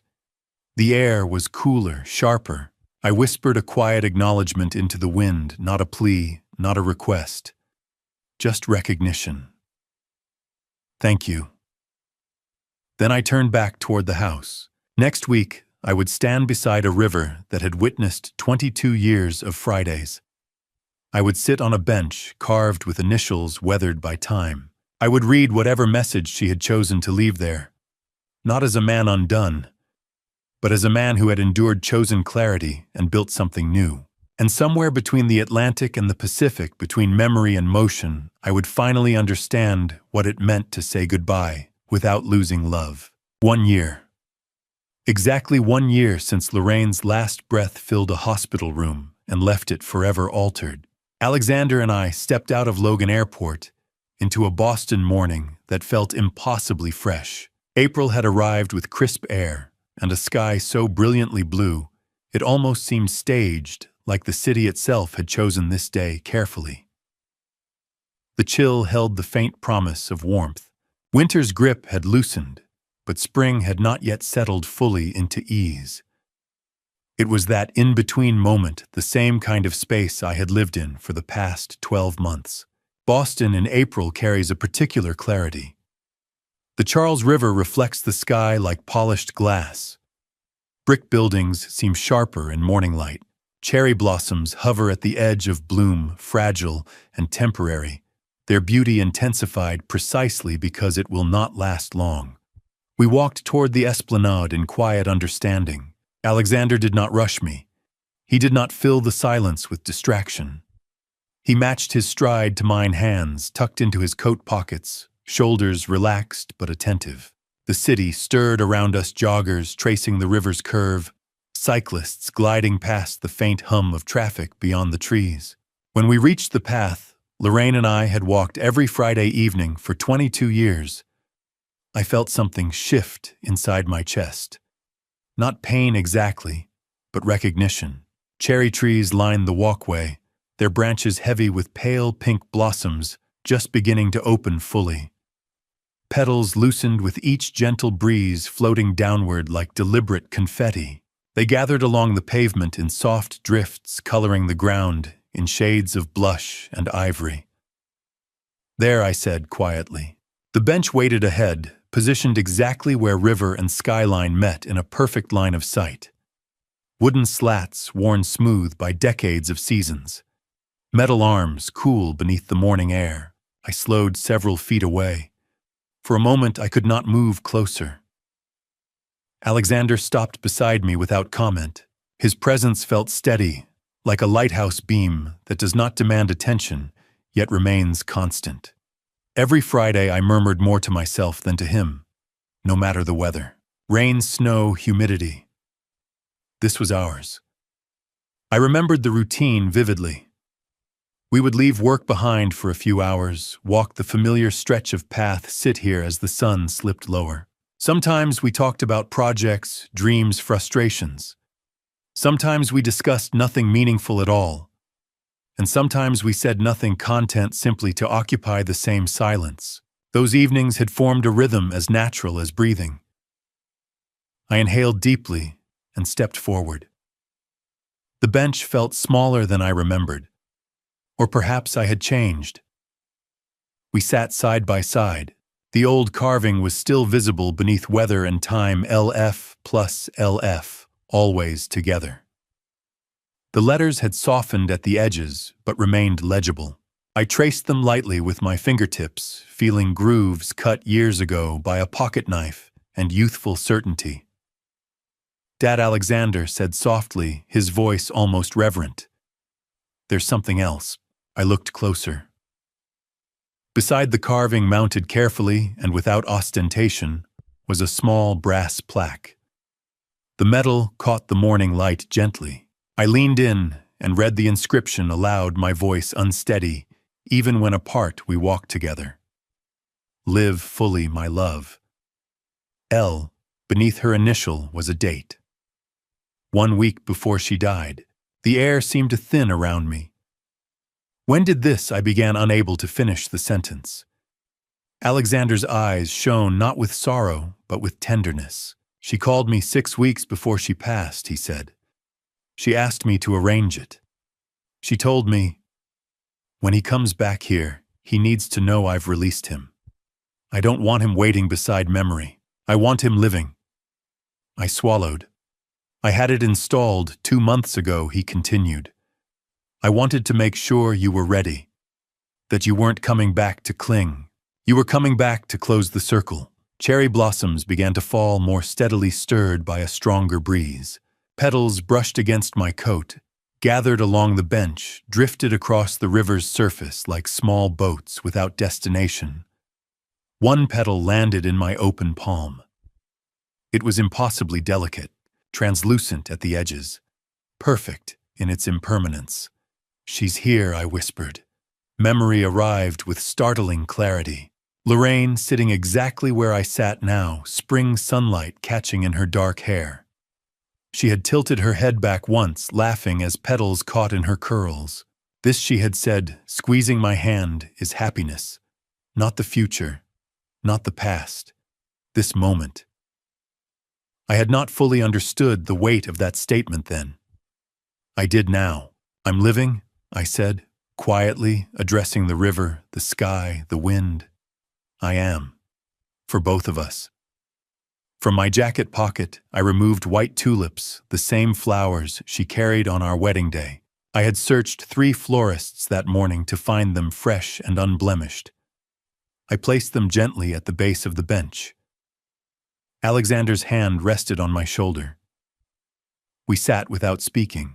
Life unfolded around us without hesitation. A group of students passed, laughing loudly. A mother chased a toddler wobbling dangerously close to the path's edge. A couple jogged by in synchronized rhythm.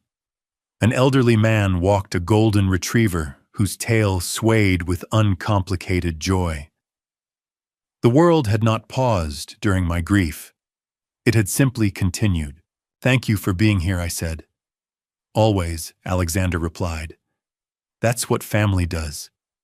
His words carried no bitterness, only certainty. Family isn't defined by lineage, I said slowly. It's defined by presence, by showing up. He nodded. The breeze shifted again, scattering petals in a brief spiral around us. They clung to my coat sleeve, to his shoulder, to the tulips resting below the plaque. Mom loved these trees, he said. She once told me they reminded her that beauty doesn't need permanence to have value. I closed my eyes briefly. She was right. Tears came, but they were not sharp or violent. They felt cleansing, like rain that clears dust from windows. We remained seated longer than necessary, allowing the moment to settle into something complete rather than unfinished. Eventually we rose. The path back toward the city felt different now. Not heavier, not lighter, simply integrated. We passed the small cafe Lorraine and I had frequented after nearly every Friday walk. Coffee, I asked. Alexander smiled immediately. She'd insist. Inside, warmth enveloped us. The scent of roasted beans mingled with baked bread. Nothing about the space had changed: the chalkboard menu, the mismatched chairs, the faint jazz playing from speakers near the counter. We ordered and found a corner table. As I wrapped my hands around the cup, I felt the quiet pleasure of heat seeping into my palms. "You know what surprises me," I said. "What I spent so much of our marriage afraid of losing her. Afraid that happiness might be temporary. And then it was. And yet, I'm still here." Alexander leaned back slightly, considering. "She prepared you," he said. "She did," I agreed. "Not for survival alone, for life after." Outside the window, petals swirled past like soft snow. "Love doesn't vanish," I continued. "It shifts. It becomes part of the air you breathe." He smiled. "I see it," he said, "in how you talk about her. It's not pain anymore, it's gratitude." That word felt accurate. We finished our coffee slowly, neither eager to rush the day. That evening, we met Maxwell and Allison for dinner. The restaurant buzzed with quiet conversation and clinking glasses. We shared stories not of confrontation or betrayal, but of Lorraine's humor, her stubbornness, her unexpected generosity. Laughter rose naturally. I realized that grief had changed texture. It was no longer a sharp edge. It was a smooth stone I could hold without cutting myself. The next morning, Alexander and I flew back to California. When we landed, the Pacific greeted us with its wide, untroubled expanse. Weeks passed. Monterey's mornings returned to their steady rhythm. Fog rolling in, sun breaking through, coffee warming my hands. Alexander visited again not long after our return, bringing his guitar. One evening, as the sun dipped low, he played a piece he had been composing. It was soft at first, tentative chords that felt like footsteps on gravel. Then it swelled into something expansive and hopeful. "What's it called?" I asked when he finished. "Renewal," he said. It fit. Allison called to inform me that the mentorship program had expanded. More men attending, more conversations happening. "Would you consider speaking at a conference this fall?" she asked. "Yes," I replied without hesitation. The idea of standing before others and sharing what I had learned no longer frightened me. If anything, it felt like a natural extension of survival. One afternoon, my phone buzzed with a photograph sent by a friend in Boston. Cherry blossoms in full bloom along the Esplanade, the river reflecting pink and white like a watercolor painting. I set the image as my wallpaper. Not as an anchor to the past, but as a reminder that seasons return. Life here in Monterey settled into something quietly beautiful. Not dramatic, not extravagant, just steady. I tended to the small garden beside the house, adjusting stones, trimming plants. I volunteered twice a week. I read more than I had in years. Some evenings I stood on the deck, watching the Pacific absorb the sun's final light. Other evenings, Alexander played softly while we spoke of plans that did not revolve around loss. Grief did not disappear. It became a companion that walked beside me without dictating direction. People often say that time heals. I do not think time heals. I think clarity heals, acceptance heals, choice heals. 1 year after Lorraine's passing, I understood something simple and profound. Love had not ended with her life. It had changed shape. Clayton and Vanessa had attempted to dismantle the tangible structures of my world. Houses, businesses, accounts. They had failed to understand that the foundation beneath those structures had never been financial. It had been built over 22 years of partnership, of shared mornings, and Friday walks of quiet trust. That foundation could not be mortgaged. It could not be transferred. It could not be erased. Standing on my deck one morning, Pacific stretching wide before me, I whispered into the breeze, "Thank you.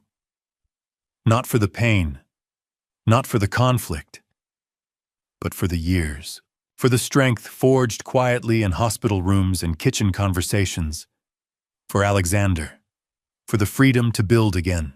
The wind carried the words outward, dispersing them across water that did not cling. I turned back toward the house. There were dishes to wash, calls to return, a speech outlined to draft. Life waited. And this time I did not hesitate to step toward it. If you've listened to my journey from beginning to end, I want to share something important with you. This wasn't just my experience. This is a cautionary tale that could touch any of us when we least expect it. My family story began with hope, with genuine effort to build connections across bloodlines, with belief that love could transcend biology. For 22 years, I poured everything into relationships I thought were real, only to discover they'd been transactional all along. That realization almost broke me. But here's what I've learned. Sometimes God allows us to face betrayal, not to destroy us, but to reveal who truly stands beside us when everything crumbles.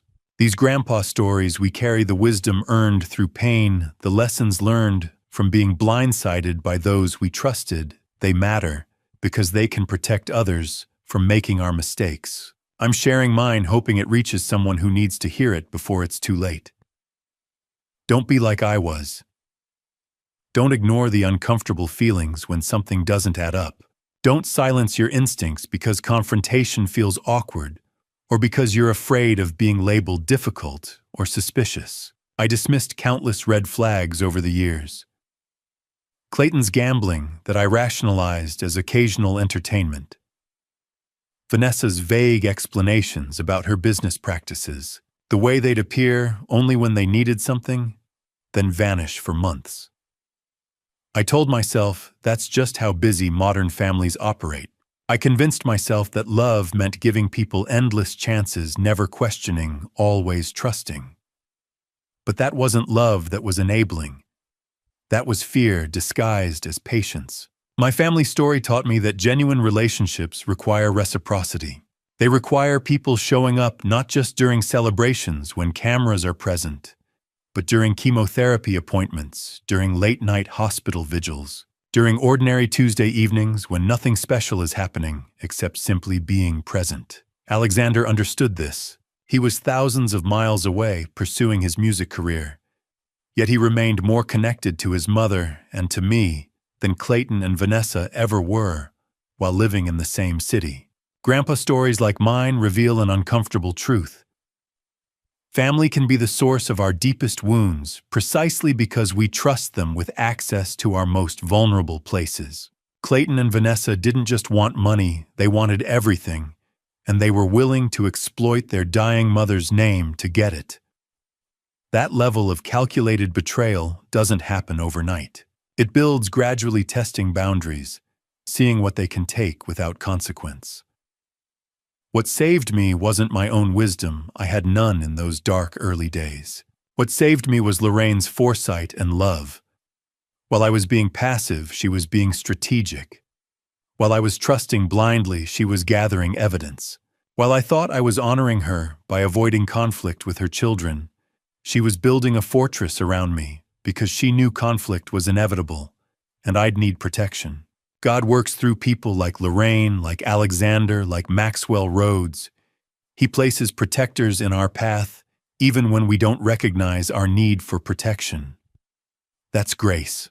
That's provision we don't deserve but receive anyway. If you're watching this and thinking about your own family story, the relationships that drain you, the relatives who only call when they need something, the people who mistake your kindness for stupidity, I want you to hear this clearly. It's not disloyal to protect yourself.